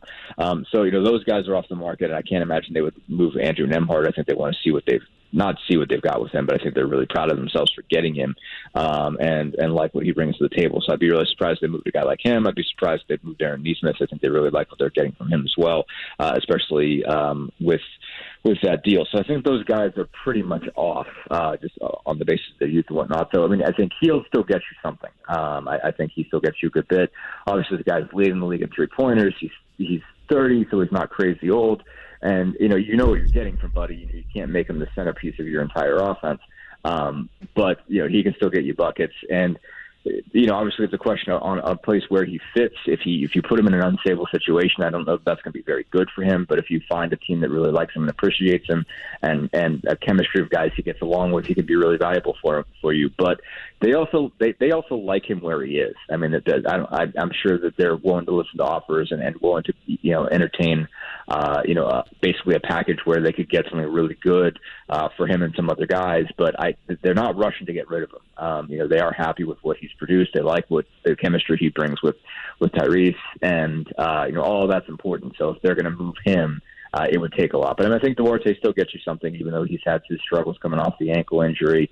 Obviously averaged 13 a game last year. I think he's still young at 25, still a valuable player. So I think you get to get something for him. I think Tice is kind of the next one. I think those 3, especially as veterans. CJ McConnell is another one. I think if you need specifically that, if you need a second team point guard, obviously they could move him and move Andrew Nembhard into that position and put him more on the ball offensively. But McConnell has been just super productive for them, especially during the period where Halliburton was out. As much as they lost those games, McConnell really performed really well, and you could see that he could still do what he does, very well. Be able to get to the rim, hit short jumpers, and facilitate, and defend people. Get steals in the backcourt, just do TJ McConnell things. There is still some value for that. So if somebody really wanted that, that's a guy I think that would have at least some level of value. You're going to laugh when I say this, both you guys. You ready to call me crazy here? I can't wait. Been waiting for this all morning. Not that there are people knocking down the door for him. Don't get me wrong. I think the Pacers consider TJ McConnell in the category of Mathurin, Halliburton, etc. And I don't mean in terms of talent, future, whatever else, but in terms of untouchable. Am I crazy, Dustin? I really believe that Kevin Pritchard really values what T.J. McConnell brings to them. That is high praise. Yeah, I don't think you're crazy. The untouchable part because I mean, Mathurin and Halliburton are our level of untouchable. Like those are. I get it. I mean, I get it. Someone offers you a lottery pick I'm tomorrow, just saying. you're gonna do it. I think he is more in the we'd rather not pile than he is in the make us an offer pile. He's definitely in the we'd rather not pile. That I would agree with you with. And I mean, again, he's performed really, really well. I mean, I think you've seen just how much he still has left in the tank in the last couple of weeks. Again, it wasn't enough to get him a win, and so I think that's the reason why you wouldn't call him untouchable. He only got him one win. Obviously, in that entire stretch, Halliburton was out. But man, he really did so many things well. And basically, when he's haven't really operated a full second unit since Halliburton was out. Even if he's come back, it hasn't been all five guys from the bench on the floor at the same time. But did a really good job with that second unit. Before Tyrese got hurt. So that there's just been so many things he's done well this year. And again, you just see that he's got so much left. Man, when he went to get down, it's remarkable just how if he really wants to get to his shot, he gets it. And like you look at him and you just think of him as limited on some level, but when he wants to get to the rim or get to the paint, he's so effective at it. I mean, he's good at beating his man to his spots, and that's valuable. And obviously, is really good at setting guys up, and again gets you how many loose balls a night, whether it's a steal in the backcourt or a long rebound or something like that. I mean, that's really important. Keeps those. It does a good job of just keeping morale up. So yeah, I mean, it would have to be part of a much bigger offer. You have to get somebody very real for him. Again, they see a lot of value in him. I think he's a guy that obviously they think that can be a part, just be a part of their core. I mean, Rick Carlisle absolutely loves him. And he's one of several of those guys that Carlisle just gushers about. And so, yeah, he is not a guy that they are looking to get rid of. That's for sure. Yeah, love and appreciation and untouchable. I think those are got to be two different things. Again, Dustin Dopirak with us here, Indianapolis Star.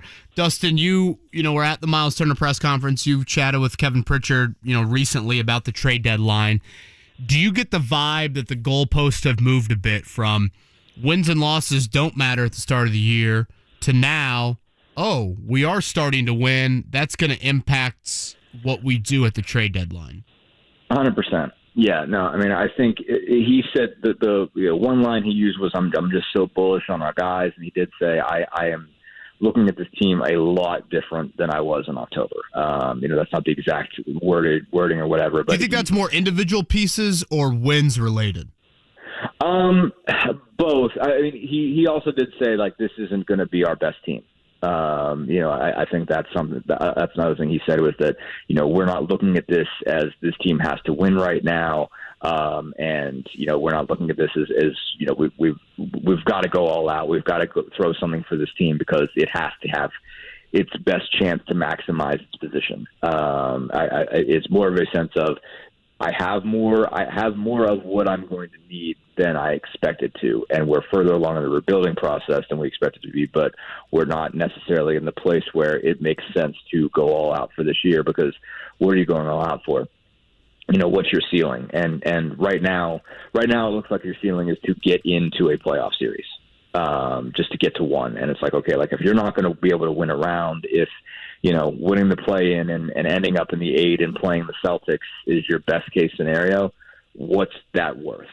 And are you willing to trade anything that is going to matter for your future and for that prospect when you could start thinking about next year and the year after and the year after and what are the pieces that you want to be there for that? That's, I think, where he is the sense of if you can get this team into a play-in game, there's value. I mean, I don't want to act like there's not value, but there's only so much, and it's a scenario where you're certainly not trading for somebody that has an expiring deal, and it's not like in baseball where it's man, this team just really needs a lefty reliever. You got to be willing to trade a rookie or one of your top 5 prospects to go get one because this is how far you can get. They're not there. It's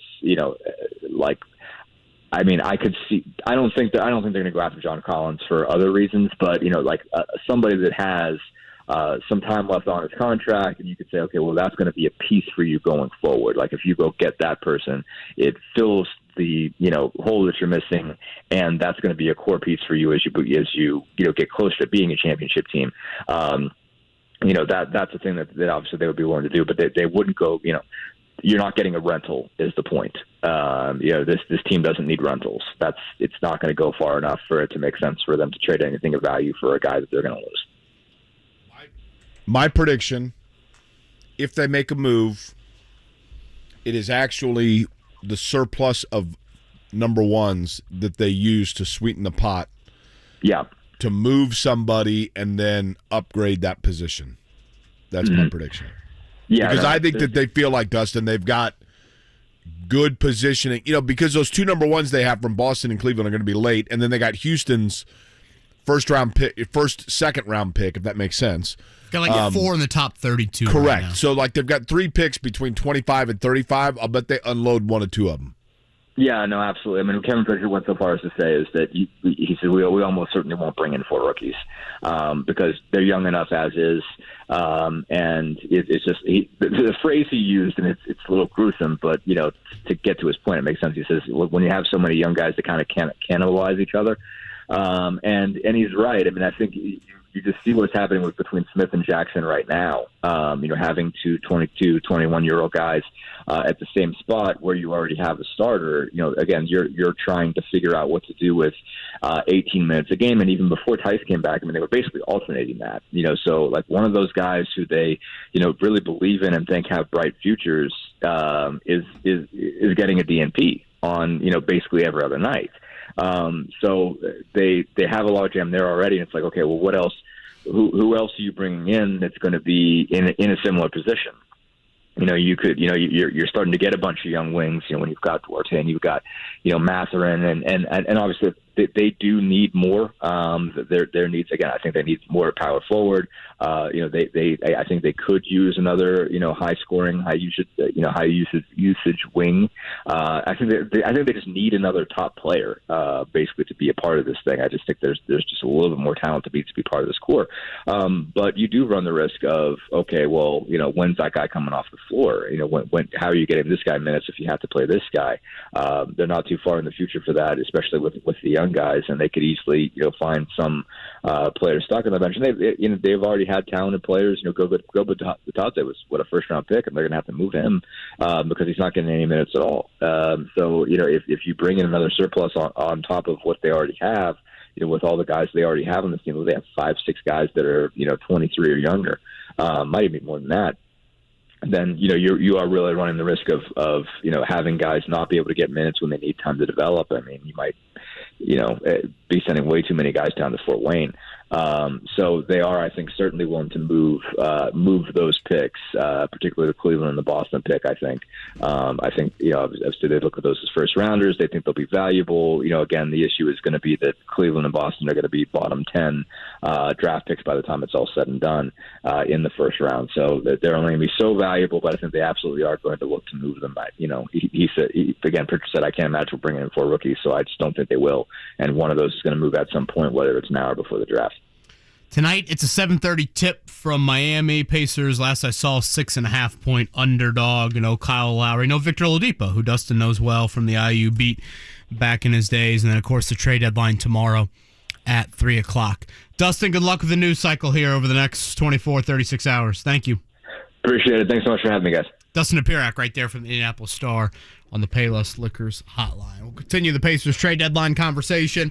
Look back at Indiana's victory last night over Rutgers and some Colts head coaching search as well. Kevin and Query here on a Wednesday.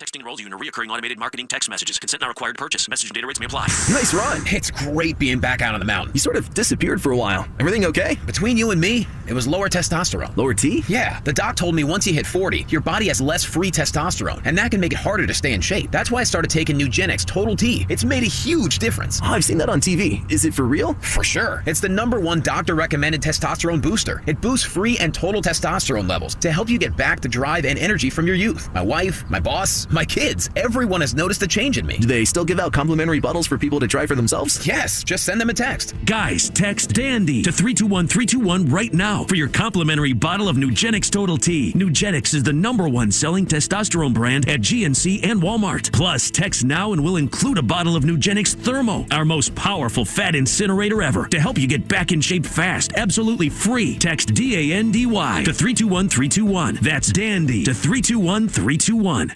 You guys hear it in the afternoon, JMV, quite often complaining about his joint pain. I saw Jeremiah tagged me in a tweet yesterday. You got to give QC Kinetics a call, and John certainly needs to do that to try and get rid of that nagging joint pain. QC Kinetics is the nation's leader in regenerative medicine. What they do is they use highly concentrating healing agents from your own body to restore and repair damaged joint tissue. So if you have ongoing joint pain from arthritis or injury, you need to call QC Kinetics. Don't think that steroids or surgery or pain pills are your only options. QC Kinetics has locations in Eagle Creek, Greenwood, and they're now up in Carmel as well. You can find them at 317-559-PAIN. A free consultation awaits. So stop taking the pain meds and discover this remarkable alternative that pro athletes have been using for years. Don't put this off any longer. Spring is coming and you want to enjoy all that life has to offer. So call QC Kinetics, locations in Eagle Creek, Greenwood, and Carmel. That is 317-559-PAIN, 317-559-PAIN. Hellsberg Diamonds presents the holy grail of engagement rings. Michael was getting engaged and needed a ring, but not just any ring, the engagement ring. The kind that when he saw it, he'd just know. So Michael looked around online, asked friends for advice. I want a ring that's special. One that's, You gotta go to Hellsberg. Michael went to Hellsberg Diamonds, where he found an incredible selection of beautiful rings, settings, and both lab-grown and natural diamonds, certified and guaranteed to be of the highest quality. He also met Sarah, a Hellsberg Diamond expert, who helped him find that special ring he was looking for, so that when his fiancée opened the box... Wow, it's... Yep, sounds right to me. Be like Michael. Find the engagement ring of her dreams at a Hellsberg store near you or online at hellsberg.com. And right now at Hellsberg Diamonds, take advantage of special financing offers. Twin Peaks is honoring the pursuit of brews and barrel-aged bourbon every Wednesday at the Bourbon and Brews Party. Get to Twin Peaks from 5 to 7 to experience a lingerie costume party paired with exceptional bourbons, tastings, and giveaways. Cheers. And it's a battle of the champions at UFC 284 as Alexander Volkanovski moves up from featherweight to take on Islam Makhachev. Watch the bout at Twin Peaks February 9th to find out who walks away with the belt. Twin Peaks. Eats, drinks, scenic views. The Venture X card from Capital One gives you premium travel benefits, perfect for seeing Taylor Swift The Eras Tour. Presented by Capital One. Oh, I do love her. Earn 5 times miles on flights and 10 times miles on hotels through Capital One Travel. Enjoy your stay in Suite 13. Whoa, 13? That's Taylor's lucky number. The Venture X card from Capital One. What's in your wallet? Terms apply. See CapitalOne.com for details. You're making less than $100,000 in your current job? This message is for you. Mr. Quick is offering a paid apprenticeship to become a heating and AC technician. Get paid $17 an hour to learn a trade that will provide a career for a lifetime. With a 6-figure earning potential, you do not want to miss out on this opportunity. Our next class starts February 27th and is filling fast. Mr. Quick is growing and we want hardworking people like you. Get all the details online at mqjobs.com. The Pacers head to South Florida to face the Miami Heat. Tonight at 7 on 93.5 and 107.5 The Fan.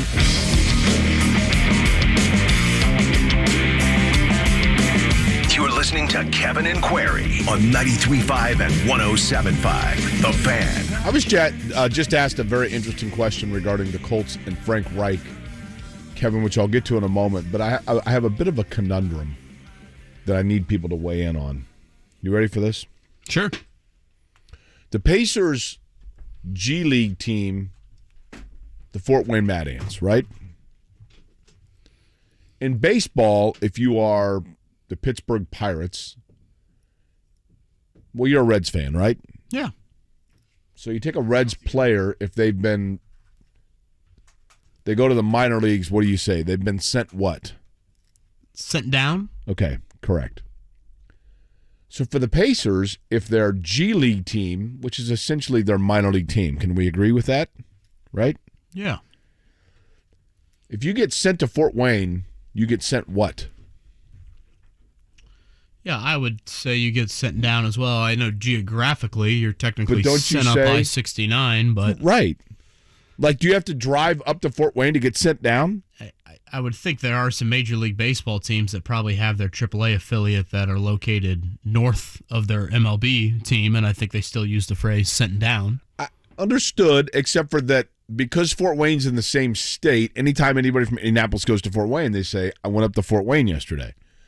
I drove up to Fort Wayne. I had to go up to Fort Wayne for this. Yeah, some people are so bad at geography, they probably have no idea. Very simple query rule. You ready? If you were going a bordering state or within 2, you are going over 2. If you're going to a border state, you're going over 2.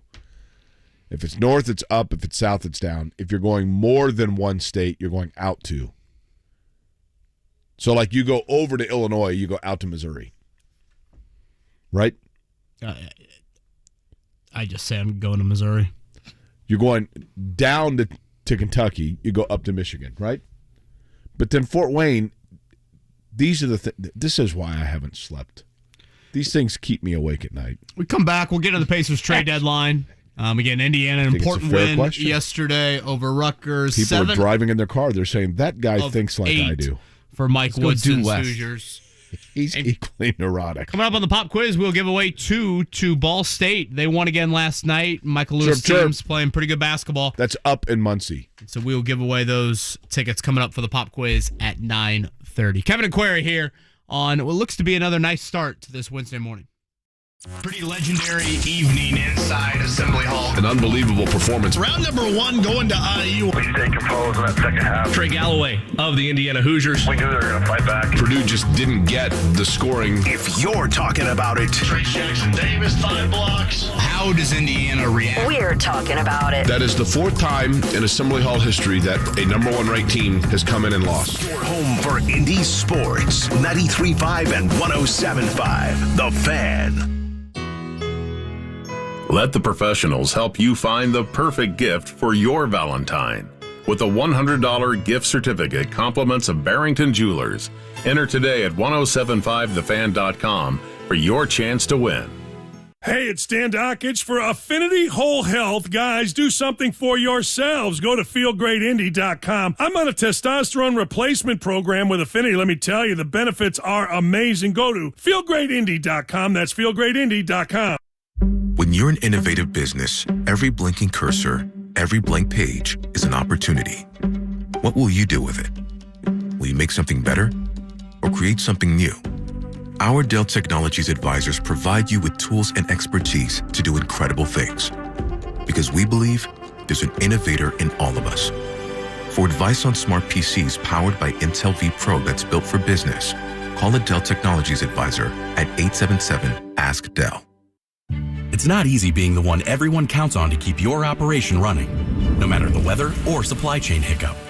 But we get you, Raymond in Buffalo, Maria in Miami, and Jules in Troy, taking control of everything that's under your control. At Grainger, we're here for you with high-quality supplies for every industry, plus real-time product availability and access to experts ready to help. Call, click Grainger.com, or just stop by. Grainger, for the ones who get it done.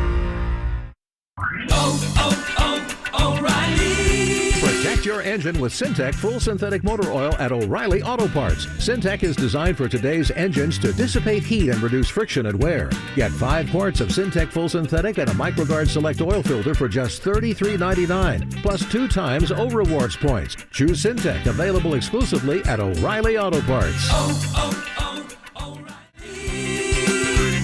Auto Parts. 93.5 and 107.5. The Fan. WIBC HD2 W298BB, WIBC HD3 W228CX, Indianapolis. The Pacers head to South Florida to face the Miami Heat tonight at 7 on 93.5 and 107.5 The Fan.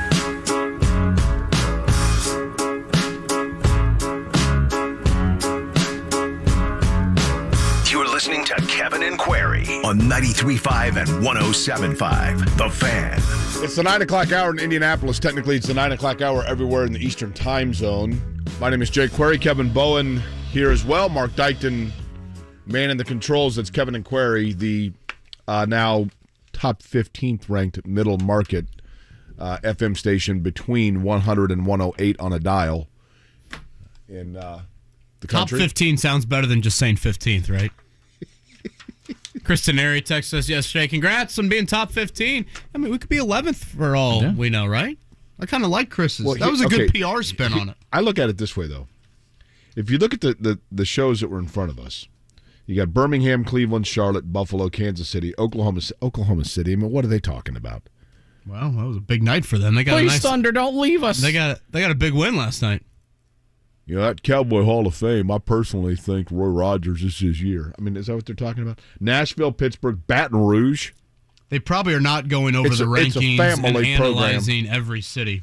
Baltimore, Milwaukee, Kansas City, and St. Louis. So Kansas City twice. They cancel out. That moves us to 14th right there, right? Did you say you had a Frank Reich-related comment? Frank Reich, on the third-ranked mid-market radio program in the morning in Charlotte, they're probably discussing Frank Reich. And this question was posed to me, and it's a good one. If you had to put your 401k right now on either of two slots, which one would you go with? Who makes the playoffs first, the Indianapolis Colts or Frank Reich? Yeah, I'd probably go Panthers. I mean, hell, they almost made it last year. Certainly the same thing can't be said about the Colts. And the NFC South is just one of the most godforsaken quarterback divisions you'll ever see. It's unbelievable. I mean, honestly, does any team in the NFC South have a starter next year? Mark, will you look up if Darnold's under contract? I'm pretty sure he's not.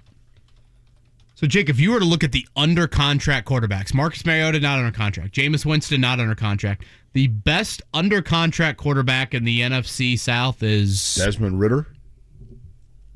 Yeah, Sam Darnold's a free agent. PJ Walker. Yeah. I mean, now Derek Carr visited or is visiting or did visit or is visiting New Orleans. I think that's where he's going to end up, right? Isn't that kind of the thought process? Get a mutual thing there with the they Raiders. Invited him for a visit, and the Raiders have granted permission for that to happen. The plan is for him to visit today. Got it. So there could be a stop for Derek Carr. But I would go with Frank Reich on that one. I do think this, Jake. Are we a little premature in crowning Jacksonville as going to be the best team in the AFC South for the next half dozen years? I mean, anything can happen, especially obviously they're trending in a really nice direction, but a little too early to just crown them as like, boom, they are here to stay for X amount of years. But based on their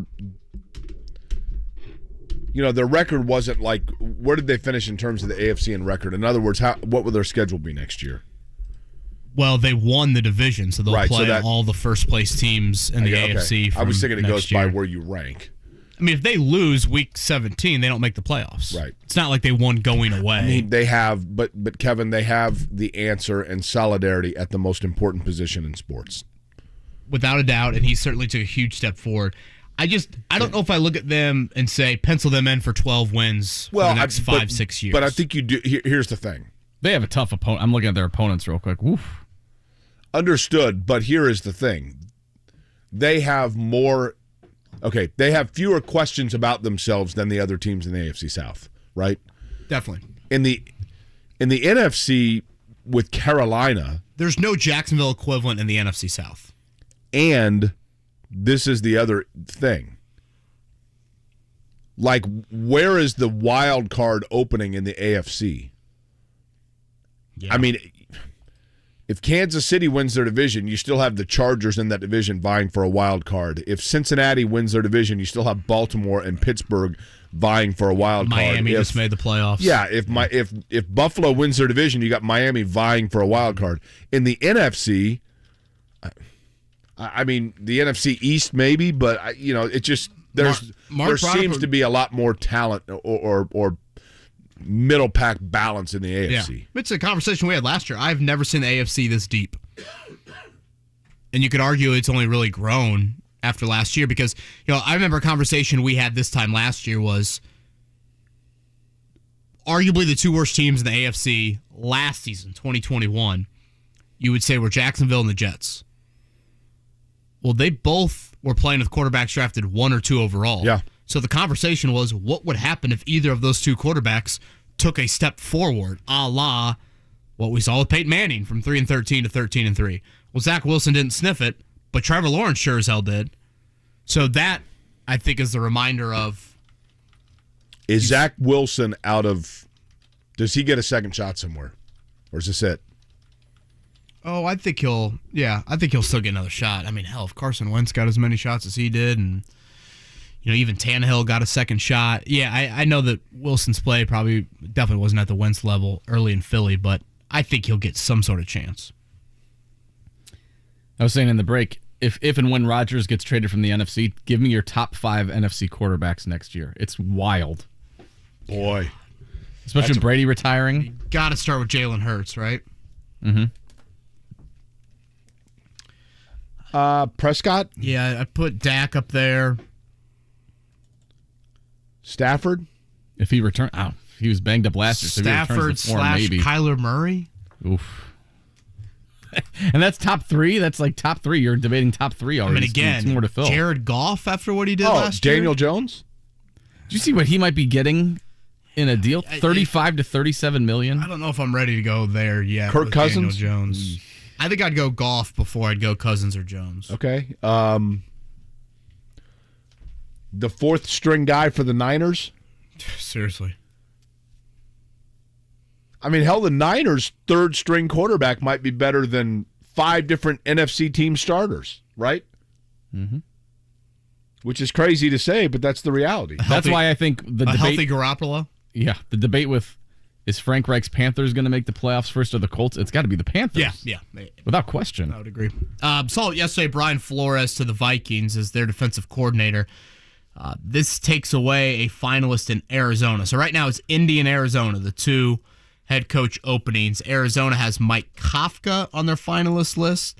The Giants offensive coordinator, Patrick Mahomes' former QB coach, and then Lou Anarumo, the Bengals defensive coordinator. Okay. So neither of those finalists in Arizona have been finalists here. Kafka did interview here, but did not interview a second time. So again, if we look at the 4 other openings this cycle, outside of DeMeco Ryans, and there's obviously reasons why he took that Houston job, I don't really think the Colts were that seriously interested in any of the candidates. Yeah, not a lot of cross-pollination, you mean, among candidates? Yeah, and maybe Sean Payton was a little bit more of the Colts doing on that. Better job, Colts or Cardinals?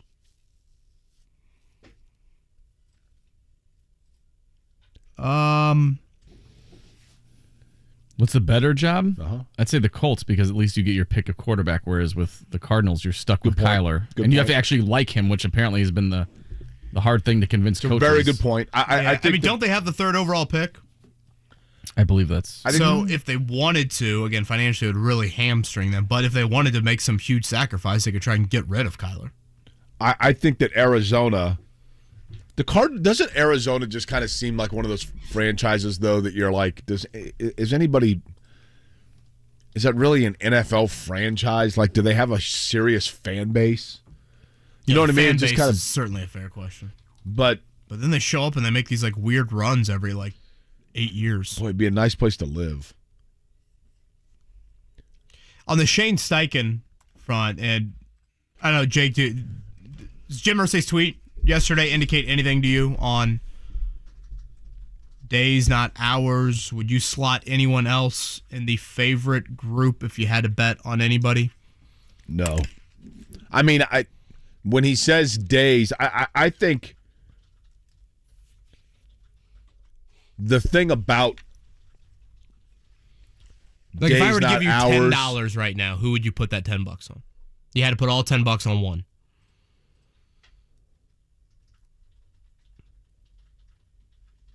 I mean, I've said Raheem Morris all along, but then I had the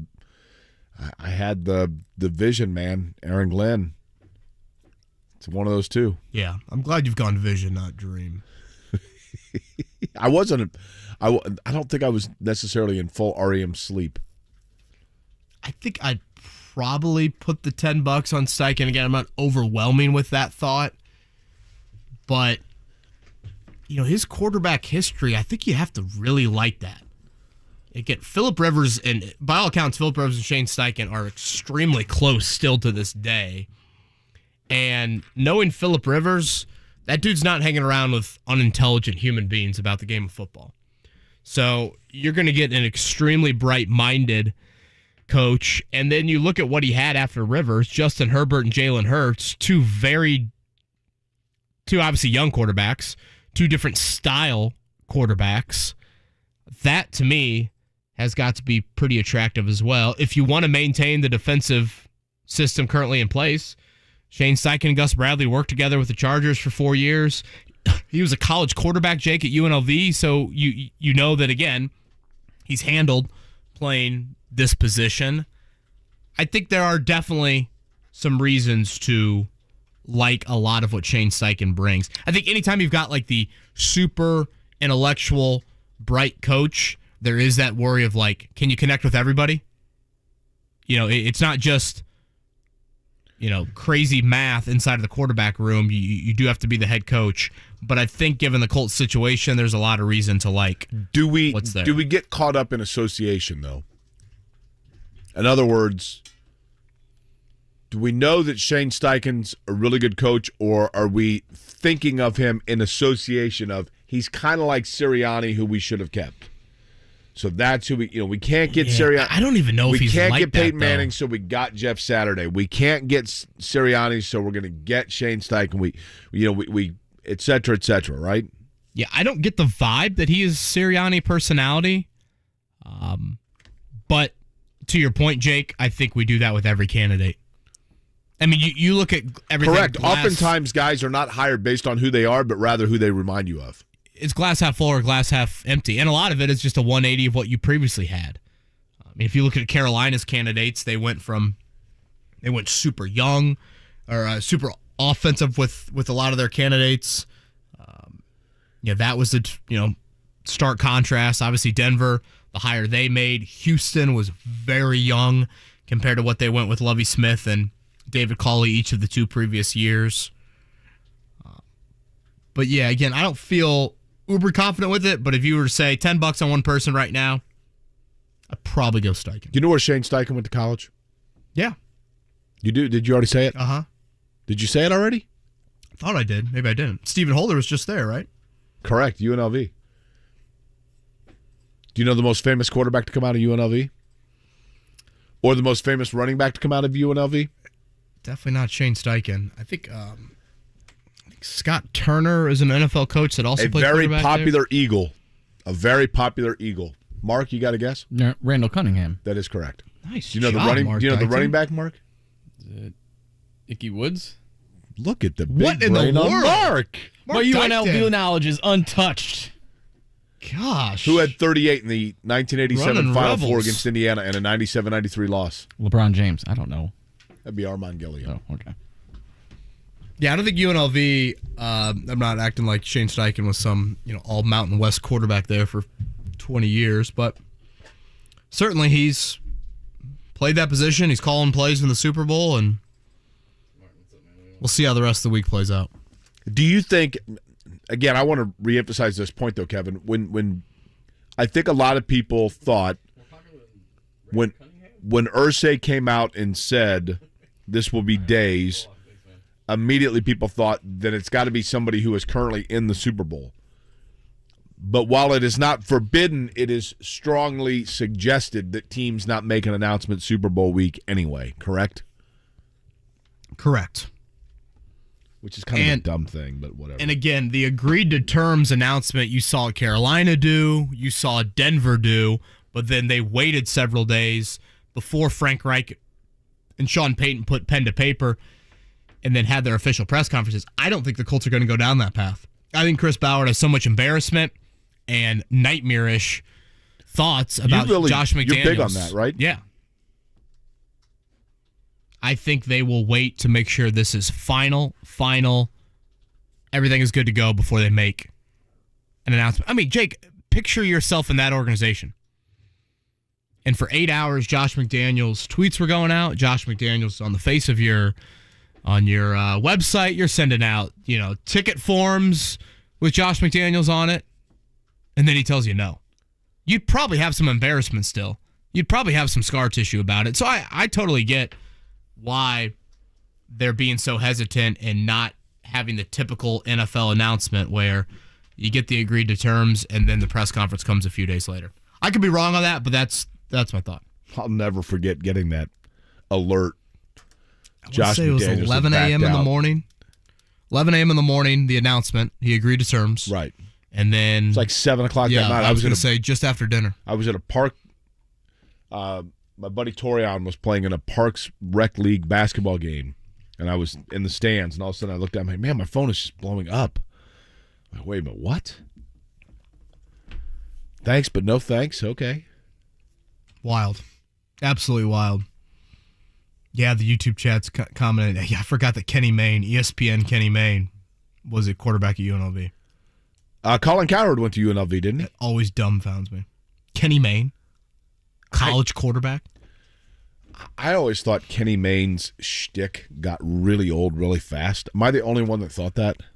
I think he's a talented guy, don't get me wrong, but like... I thought I had some good staying power. He was a good anchor on SportsCenter, but when they started sending him out to do like features and he thought he was funny, it was like...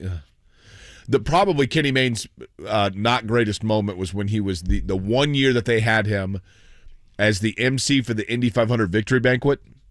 Oh, I remember telling the story. Laurent Redon, he says, coming in 17th place, Laurent Redon, who wasn't there to come up and get the check, and he goes, apparently Laurent had better things to do tonight and decided not to come here. And somebody walks up and like, oh, sorry, Laurent's in the hospital in traction after an accident on lap 200. Yeah, dude. It's 2002.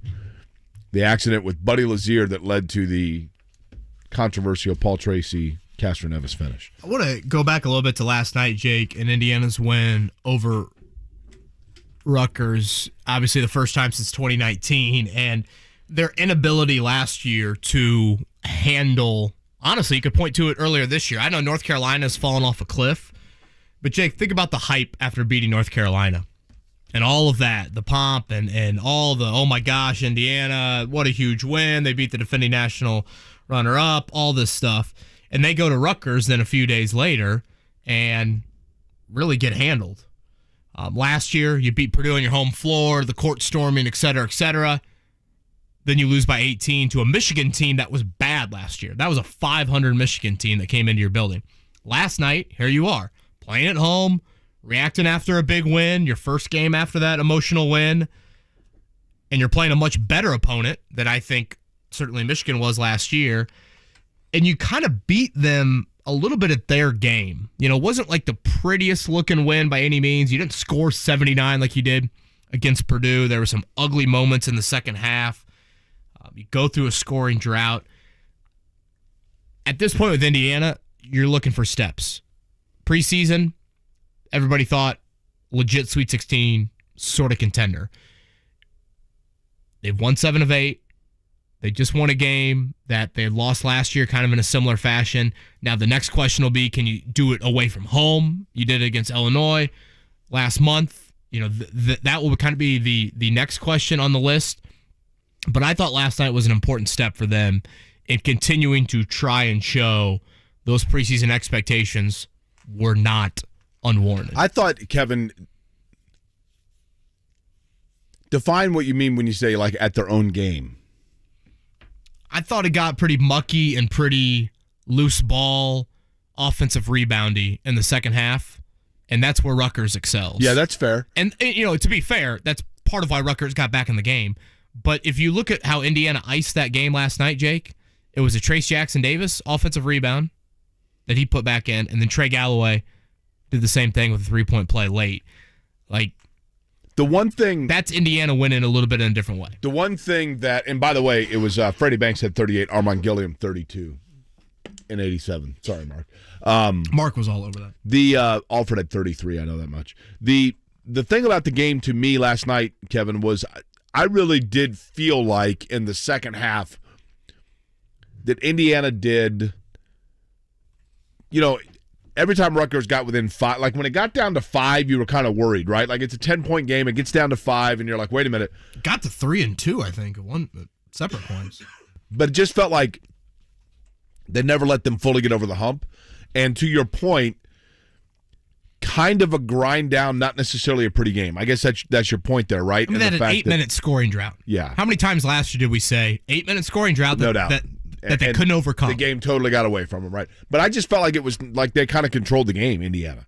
Like it didn't. Did you ever think to yourself, like, oh gosh, here it comes? No, I know the McConnell kid missed a 3 that was pretty open to tie the game. You know, that might have been one of the few times, but for the most part, you felt like Indiana was still going to be able to. Again, they have such, I mean, I know Zach Edey's more the cheat code, but hell, Trace Jackson-Davis at times, I mean, he spun around Cliff Amore. I mean, he dominated him with that spin move. Cliff Amore threw a 3 that I think landed in Griffey Lake there late in the game. He shot it, and then Usain Bolt sprinted right away. Griffey Lake. Did you have that on the used to watch that card? show in the 90s. A lot of things been lit up over at Griffey Lake. Fair enough. Time to get to a morning check down. Is that right? Yes, and then the pop quiz. Again, a pair of Ball State tickets coming up in about 5 minutes. The Morning Checkdown, brought to you by Ball State Basketball. Get your tickets at ballstatesports.com on 93.5 and 107.5 The Fan. Jake, last night the highlight in the NBA, it was LeBron James late third quarter, and the record breaker, it sounded like this. Westbrook looking for James. He's got it. Coming to the end of the third quarter. LeBron James, a shot at history. LeBron stands alone. The NBA's all-time scoring record now belongs to LeBron James. Jake, Brian Anderson from TNT on the call there. A step back, late third quarter off 1 foot. Very fitting to, honestly, his first basket in NBA history. Pretty cool moment there, Staples Center. It was a great moment. And again, not to get into the whole soliloquy that I had earlier this morning, but I hope people were able to. I get it. He's a polarizing figure. Everyone is in today's world that we live in. But I hope people were able to watch that. It was like almost midnight. And I thought, am I going to watch this or do I need to get to sleep because I got to get up in, a couple hours? And I thought, I'm going to watch it because Kareem Abdul-Jabbar broke the all-time scoring record when I was 11. I'm 50. I don't know that anybody's going to do that again in my lifetime. I saw Pete Rose break Ty Cobb's record. No one probably is going to break that.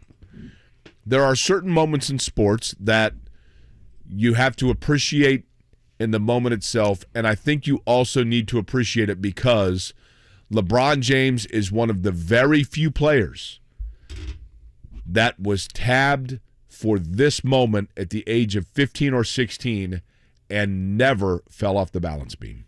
And that's extremely rare. On or off the court. Correct. His play and off the court, honestly, probably more of a reference to a guy that I've loved in Tiger Woods. There, I'm 33, Jake. I don't think that record ever be broken in my lifetime. I mean, the high school element, sustaining it for 2 decades, load management debate, all those things. Yeah, maybe I'm living too much in the moment, but I don't see it ever being broken. Tonight, speaking of the NBA, the Pacers are back in action in Miami to take on the Heat. That is a 7:30 tip time. So our coverage will begin at 7 o'clock tonight. These two teams have split earlier meetings this season. The last road win for the Pacers, December 23rd in Miami. No Kyle Lowry tonight for the Heat. No Victor Oladipo. Miami right now favored by 6.5. Tyler Hero's been pretty banged up too. And him and Tyrese Halliburton are AAU teammates, is that right? Are they really? Pretty sure. Yeah, well, Tyler Hero is from, is he from Milwaukee also? Yeah, he was a Wisconsin That's commit, right. I want to say, and then decommitted to go to Kentucky, if I'm not mistaken. Probably a smart move there, right? He doesn't necessarily strike me as a Wisconsin style of play guy. He's a more open court guy. Oh, yeah, he has got a neon green light. You think the Pacers snap this road skid? Oh, boy. Crazy. It's a month and a half almost. I guaranteed last night Butler would win, and they did. Thank you. I would favored not. This Butler, one I'm by the not way. near as certain. I'm a little more lukewarm on this one. But I'll tell you what, that Butler game, I mean, I told people to bet the mortgage, and but I'm telling you right now, and actually 2 people called me and said, hey, you know what, I'm living no payments anymore. I said, yeah, that's what I told you to do. Well, if you're reading the tea leaves in the Jim Irsay tweets, you said lukewarm, warm where Miami is, heat. You're picking the Heat to beat the Pacers. That's how I deduced that one. You sound like my mom picking her NCAA tournament bracket. QAnon stuff again there, Mark? 68-66. Butler last night. It was a wild finish. St. John's had a chance to send the game into overtime. They're inbounding the ball under their own basket, 0.9 to go. They lob it in, Jake. The call on the court was good, overtime. They go back and look at it, and Jaden Thomas, Butler transfer from Georgia State, they put him in to guard the inbounds. He actually tipped the pass. That started the clock. If that was in St. John's, I don't think the scorekeeper's starting it. Correct. The Butler homekeeper correctly starts the clock there. The tip-in was just a hair after the buzzer. So Butler, despite not scoring, neither team scored in the final 90 seconds. They ended the game on a 7-0 run. Great defense by the Bulldogs there late, and they get a much-needed win. By the way, somebody just asked me if Steph Curry could break LeBron's record. So that's a figure I'm going to look up before we get to the pop. Well, didn't we do Durant? And I mean, it's way off. Right? Durant was staggering how far behind he is. Yeah. All right, pop quiz is coming up next. Mark Bowling Green, is that correct? The opponent at Worthen Arena on Saturday? Yeah. 2 o'clock? Is that the tip? Probably should look that up. Jake, you got Ball Steph Curry State schedule in front has of you? 21,183. He's 39th on the list. How many? 21,183. So he needs to basically double what he's done so far. Yep. But he again, needs 17,000 more guys, points. LeBron's not done. Yeah. It's not like he's retiring tomorrow. Dude's averaging 30 points per game. Which game were you asking me about? Ball State this Saturday. Ball State this Saturday. Scotty, you know what time Ball State plays this Saturday? 2 o'clock. There we go. I can tell you who plays tonight. We're giving away a pair of tickets coming up this Saturday. Notre Dame's at Georgia Tech tonight. I know. Party at Kevin's. Told Matt you guys are coming over. Told Uncle Jake will give Max the bottle. We'll be good to go. That's good. All right, pop quiz coming up next. Pair of Ball State tickets up for grabs. 317-239-1070. Guys, solve your ED today with an intimacy guarantee. Only at the Indianapolis Men's Clinic. If you don't perform, you don't pay. Call the Indianapolis Men's Clinic at 999-9000. 999-9000. Get in zone, AutoZone. Welcome to AutoZone. What are you working on today? Battery trouble? You might just need a fresh charge, and we can take care of that free of charge. But if it is time for a new battery, we've got replacement batteries that'll fit your needs, starting at just $79.99. You can learn more about our battery selection at AutoZone.com. That's what makes us America's #1 battery destination. Get in zone, AutoZone. Claim based on data from the NPD Group 2021. Making Moves is brought to you by LinkedIn Jobs. Bart Starr didn't play much his senior season at Alabama after a coaching change left most seniors on the bench. That didn't stop the Green Bay Packers from taking a chance on Starr, drafting him in the 17th round of the 1956 NFL Draft. The gamble paid off. Starr went on to a Hall of Fame career with 5 NFL championships, as well as winning the first 2 Super Bowls in NFL history, winning the MVP of both. Build your winning team today. Go to linkedin.com/sports. When there's a chance for a championship trophy, you need to have the right people in the right positions. That's why when you post a job for free, LinkedIn Jobs taps into a network of over 875 million professionals to find the right people for your role. LinkedIn Jobs helps you narrow down to only the most qualified candidates, which means you can start hiring the right people faster. Go to linkedin.com/sports to post your job for free. That's linkedin.com/sports. Terms and conditions apply. So, the other day, I bought an extremely chatty... Boring story time. Make that an extremely catty cockatoo. You're welcome. Apparently, the pet store won't take it back. But, hey, I'll manage. I love that for you. Just like I manage without home internet. No, you don't. Sure, my mobile hotspot is slow and makes streaming shows unbearable. Aw, Bertie likes to stream. But I'm making do. Oh no, who's this? My lady friend. It's mating season, duh. No home internet? It's not that bad. No, not there. It is that bad.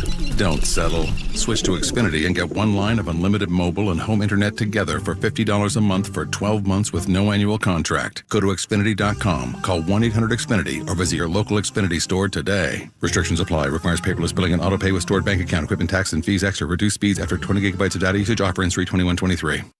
Life's full of unexpected joys, like problems with water. That's why there's Michaelis, a crew of 24/7 experts who are rescue ready, day or night, one phone call, for a gazillion disasters. Over 3 decades of restoring your home or business to better than new condition. Water, storms, fire, and foundations. Life happens. Michaelis happens to help you through it. Call 844-FIX-INDY. Make it Michaelis.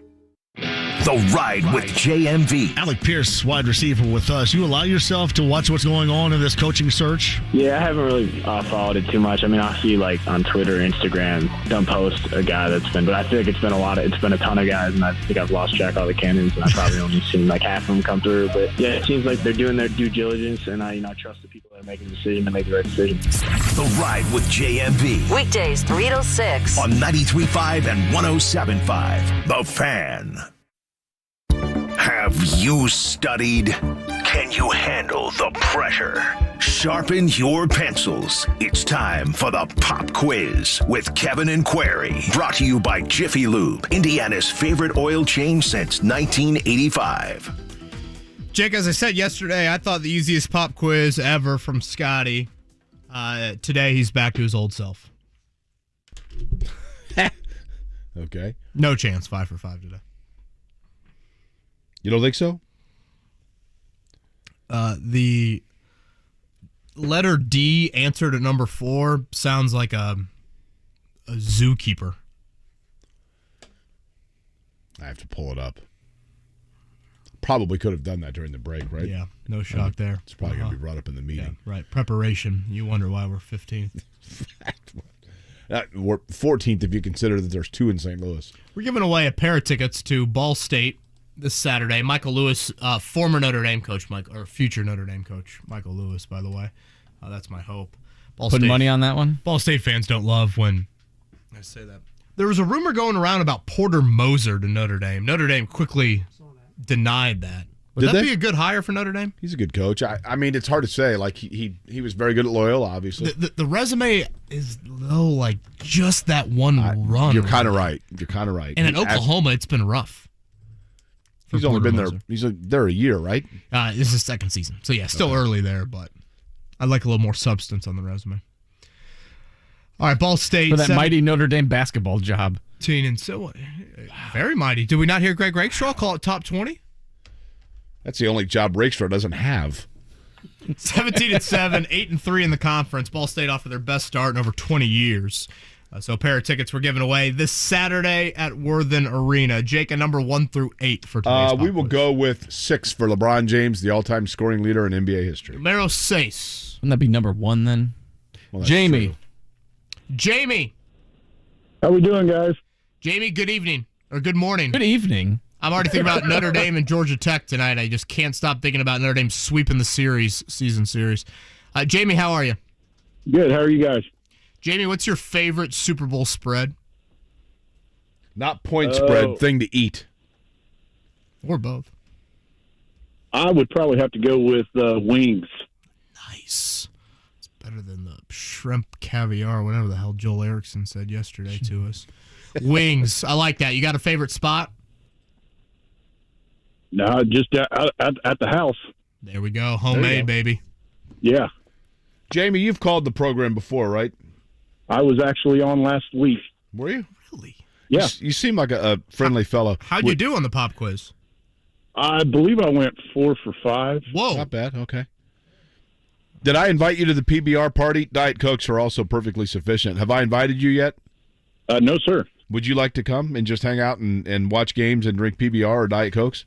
Absolutely. Okay. I don't think this is ever going to happen, but we have fun talking about it. I wouldn't be so sure. I've heard some wheels are spinning. The Pacers get to that 30th win. Could have a little extra cheddar in the pocket here. I'm like John Lennon. I'm just sitting here watching the wheels go round and around on that bad boy. All right, Jamie, would you like for me or would you like Kevin to lead you off with question number 1? Last week I started with Jake. I'm going to go this week with Kevin. All right, Jamie. LeBron James passed Kareem for the NBA's all-time scoring lead last night. Who is third on the NBA's career scoring list? Is it MJ? Is it Dirk? Is it the mailman? Or is it Kobe? I believe that is the mailman, Karl Malone. Look at that, Jamie. No shock here. He was 4 for 5 last week, folks. All right, question number 2. Brooklyn's Cam Thomas scored 43 points in the Nets' loss to the Suns last night.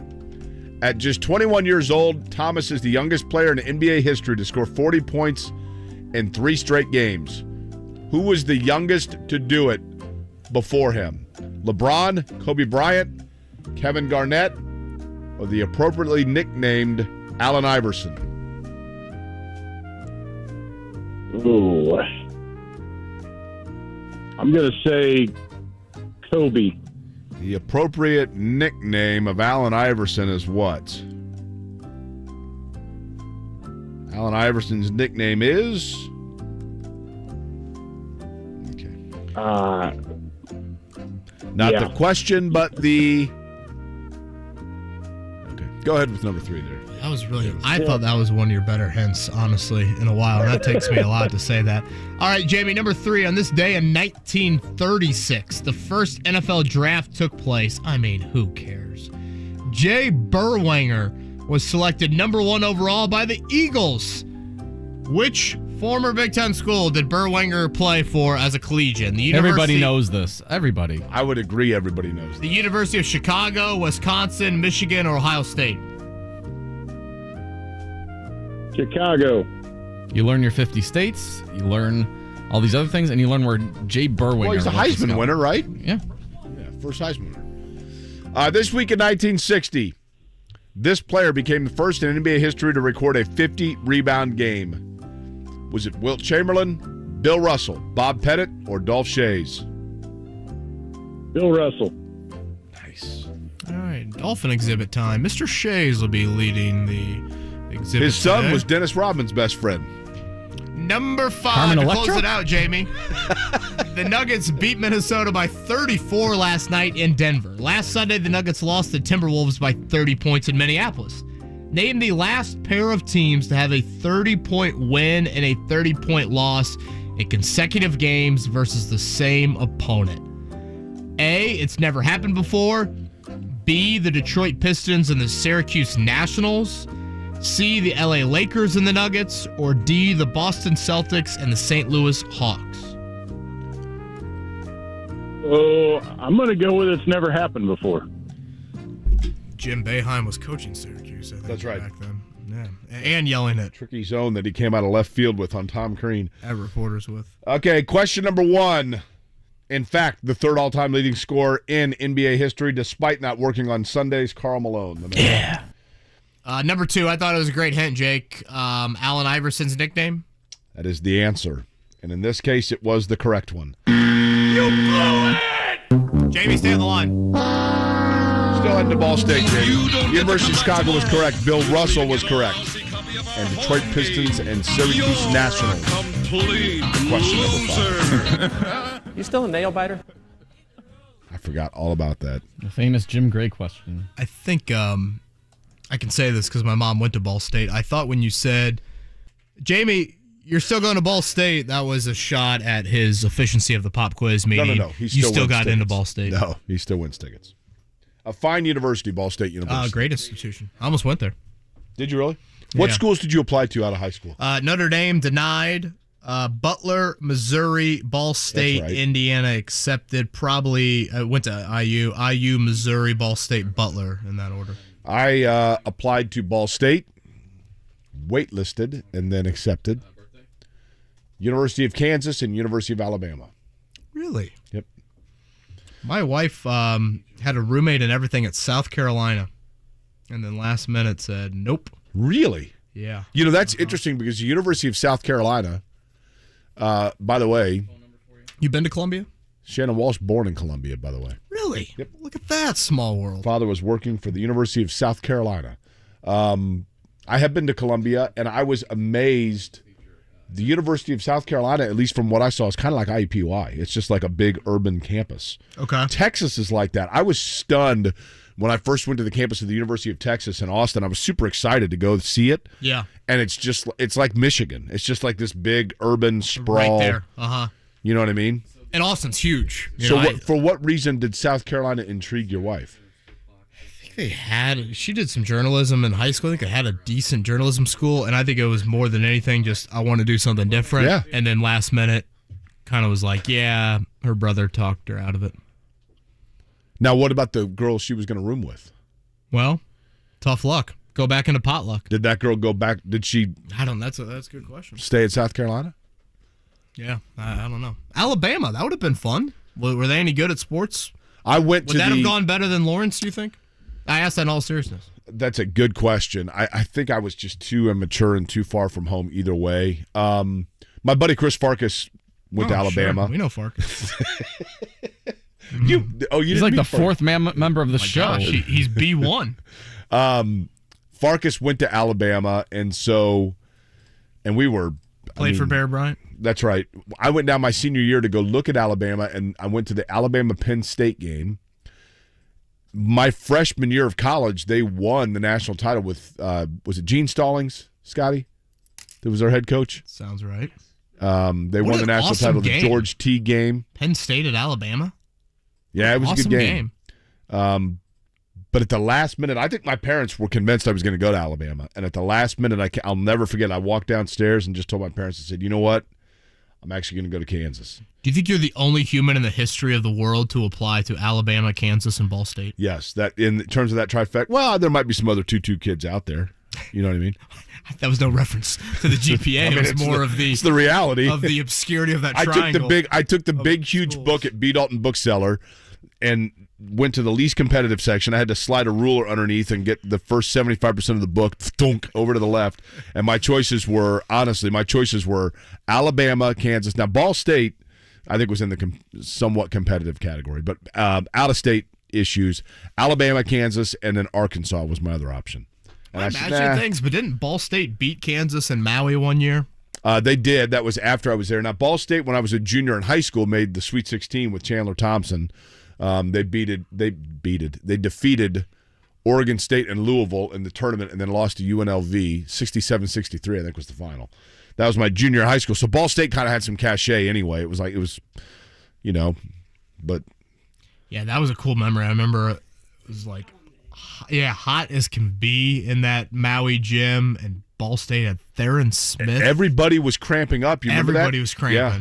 And Ball State was Petey Jackson the point guard? Petey Jackson, yeah, he was great. I actually went up to Worthing Arena, saw them play Butler with my neighbor. Growing up, that was fun. All right, Kevin and Corey, we'll do it one final time here to round things out on a Wednesday.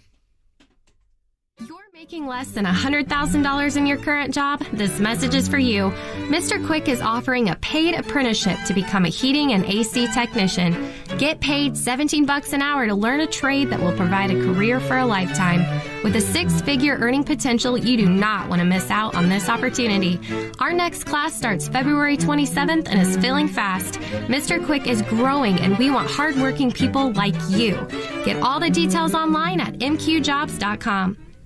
Love. It makes us do crazy things, like being the first one to say, I love you, or adopting a cat together when you're more of a dog person. Celebrate the madness of love with a perfect Valentine's gift from Helzberg Diamonds. Right now, half-carat diamond heart pendants in your choice of white, yellow, or rose gold are just $399.99, a savings of $500. Show her you're smitten with the gift of gorgeous jewelry at our best prices of the season. Hurry, Valentine's Day is Tuesday, February 14th. Shop at Helzberg.com or visit a store near you.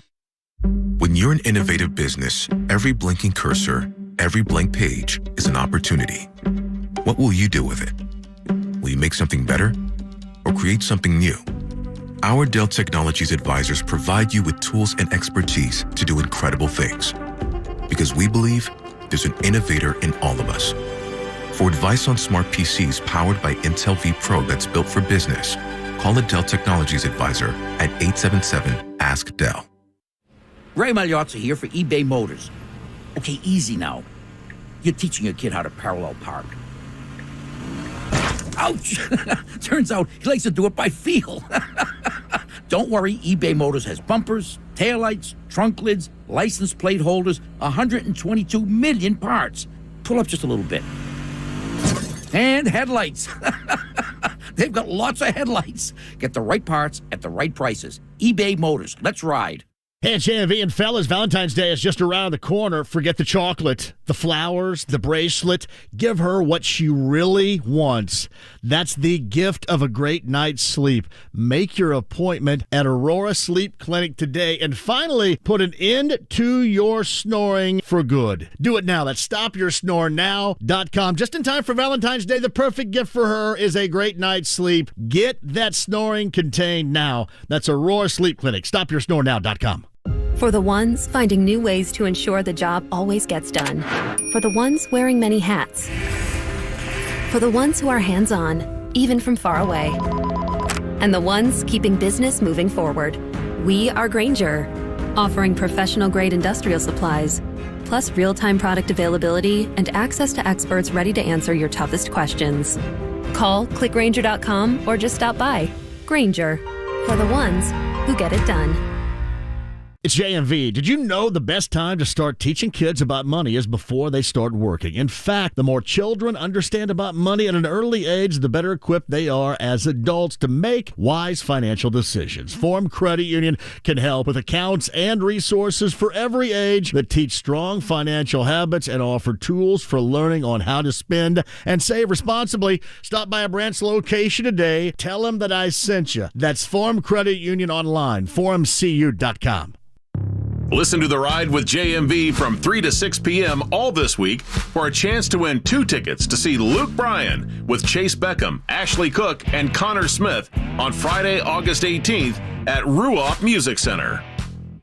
Hey, it's Dan Dockich for Affinity Whole Health. Guys, do something for yourselves. Go to feelgreatindy.com. I'm on a testosterone replacement program with Affinity. Let me tell you, the benefits are amazing. Go to feelgreatindy.com. That's feelgreatindy.com. The Pacers head to South Florida to face the Miami Heat. Tonight at 7 on 93.5 and 107.5 The Fan. Previously on Kevin and Query. I can't think of a worse job to have than be an SEC football kicker and miss a game-winning field goal. And I say this in all seriousness. You imagine death threats pouring in for that kicker? Someone needs to poison that boy's brisket. That's all I'm saying. That was a tough transition, and Mark, I think, executed it very well. LSU Auburn, get a little Iron Bowl. The Iron Bowl's Alabama Auburn. Yeah, that's what I'm thinking. I mean, come on now. If you ain't going to talk SEC football properly, you might as well get off the air. Can't have this slander. I wouldn't last for 5 minutes on those airways, right? If Bo Scarborough can play like he did in the Crimson and Tide spring game, I think that the Stallions got themselves a chance. Can we just do the rest of the show? We should. This sponsored by Charleston Chew. Throw that candy in the freezer. Get yourself a nice summer treat. We'll be right back. Get on down to the Boot Scoot and Boogie this Saturday night. We got a roller derby going on. That's right. Kenny's band is going to be out there playing, and they shred it. Root beer floats and ladies on trampolines. Ain't nothing better than that. Don't forget to head on down to the Jefferson County Fair this weekend. We got hog races, mud wrestling, and coleslaw eating contest. Get on down there. What you waiting for? I got the Barons at plus 150. Ooh, you want to see some boys swing some big sticks? You better get down to the Birmingham Bisons. This show is just so off the rails right now. Quarterback. What the heck is going on in Huntsville? We got it up next. Y'all come back now.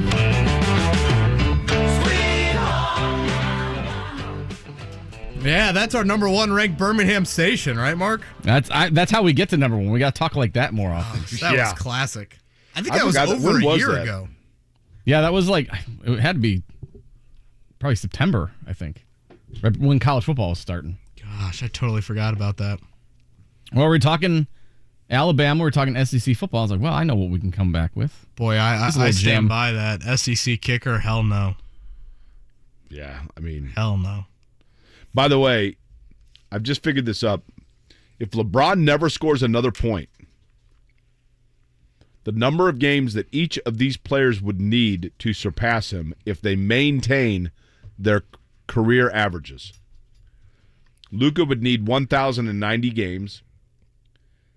Steph Curry will need 702 games. We have Russell ages for these people. Curry, 34, we said. Luka's what, 24-ish? Yeah, Luka might have a chance, but Russ Westbrook, 634 games. Kevin Durant, 460 games. James Harden, 570. No. It's not happening in my lifetime. Who knows? I think you're right. Maybe the scoring rules will change a bunch, but I can't see it. Not a lot of local flavor in the Super Bowl. George Karlaftis, of course. Wasn't there a streak? Is the streak over for Purdue? Well, I think it is I'm sorry. over. I'm sorry. It resumed, I realized. But, I think it is over. Purdue having a product playing in the Super Bowl. Karlaftis, of course, West Lafayette, and then attended Purdue and has really been an important piece, part of that Kansas City. That Kansas City D-line, Chris Jones is a flat-out stud, but they've got a few more than that, and Karlaftis has made some plays. If you look at the Eagles, honestly, most of the Colts connections would be on their coaching staff, of course. Their wideouts coach, Jake, is Aaron Moorhead. Really? And then a ton of Frank Reich assistants. Nick Sirianni, Jonathan Gannon, their defensive coordinator, Jamal Singleton, their running backs coach, Kevin Patullo, the passing game coordinator, Jason Michael, their tight ends coach. They've got a lot. Ian Book, by the way, the Eagles' third quarterback. Really? Yeah. So Gardner Minshew and Ian Book.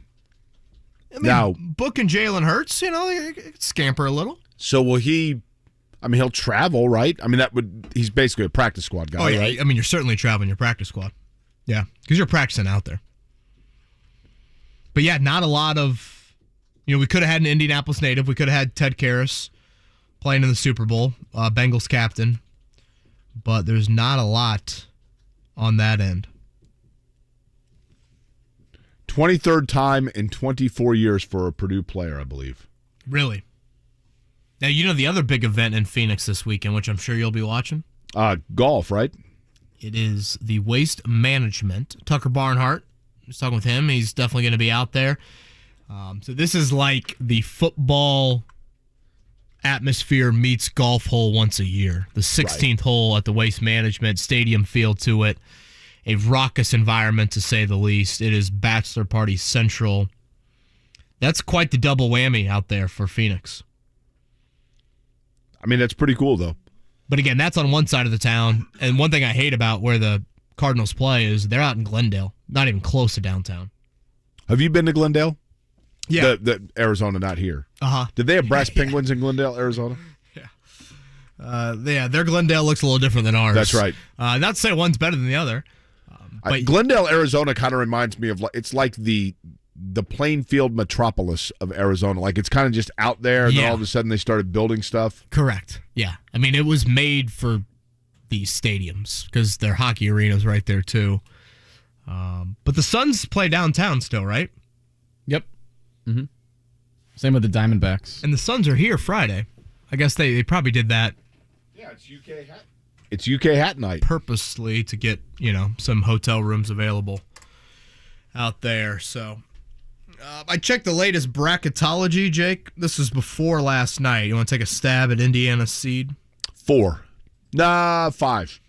5 versus Drake as the 12. Oh, the coffee cake. How about this as the 4 seed? Gonzaga. Purdue's obviously a 1, right? Yeah, they would have been playing in Albany. Purdue might be the number 1 overall one. Oh, Purdue's still the number 1 overall seed. Even with that loss, Purdue's resume just dominates, really, anybody else's resume still. Purdue was the 1 in Louisville. The 2, 3, and 4, UCLA, Xavier, and Iowa State. So that would have been a Columbus, then to Louisville path for Purdue, NC State, and Florida Atlantic, coached by Dusty May, right? Correct. That would have been the 8-9 matchup for Purdue. I did see Iowa was a 6 seed, so Iowa tomorrow night for Purdue. I didn't realize that the resume is that strong. Didn't Iowa lose to Marty Simmons, Eastern Illinois earlier this year? I think that's right. That was their first loss, right? I think they were missing some guys that were key, but Chris Murray averaging 20 a game. Scott Johnston points out Keegan Murray had 30 the other night, by the way, for Sacramento. The Purdue streak ended in Super Bowl 55, and then they turned around and had 3 players in Super Bowl 56. That's amazing for 23rd time in 24 years. I know they had the rich history of defensive linemen, but that is just wild. Who's the last IU product to play in the Super Bowl? Well, that's a good one. Is it Tracy Porter? I was thinking... Got to think more recently. Cody Latimer, was he on Denver when they won it all? He might have been on the roster, right? I was thinking... I guess not. I was thinking Chris Dealman, but that was a while ago. Well, Porter, and he didn't make it. He was him. with the Chargers. He was with the Chargers. Again, tonight it's a 7:30 tip from Miami. So our coverage will begin at 7 o'clock. Pacers and Heat. Purdue back in action. Tomorrow up at Mackey, that is a 7 o'clock tip. And if you're looking ahead to this weekend, Indiana's at Michigan Saturday evening, 6 o'clock. Tevin Coleman, great call, Scotty. 49ers. There we go. Yeah. And he played a pretty prominent role. Raheem Mostert, was he a Purdue product? Yes. He's been in it recently, too. What about Nate Sudfeld? Was that more recently? Was Coleman more recently? Yeah, did he dress? Oh, we're up against it. We'll talk to you tomorrow.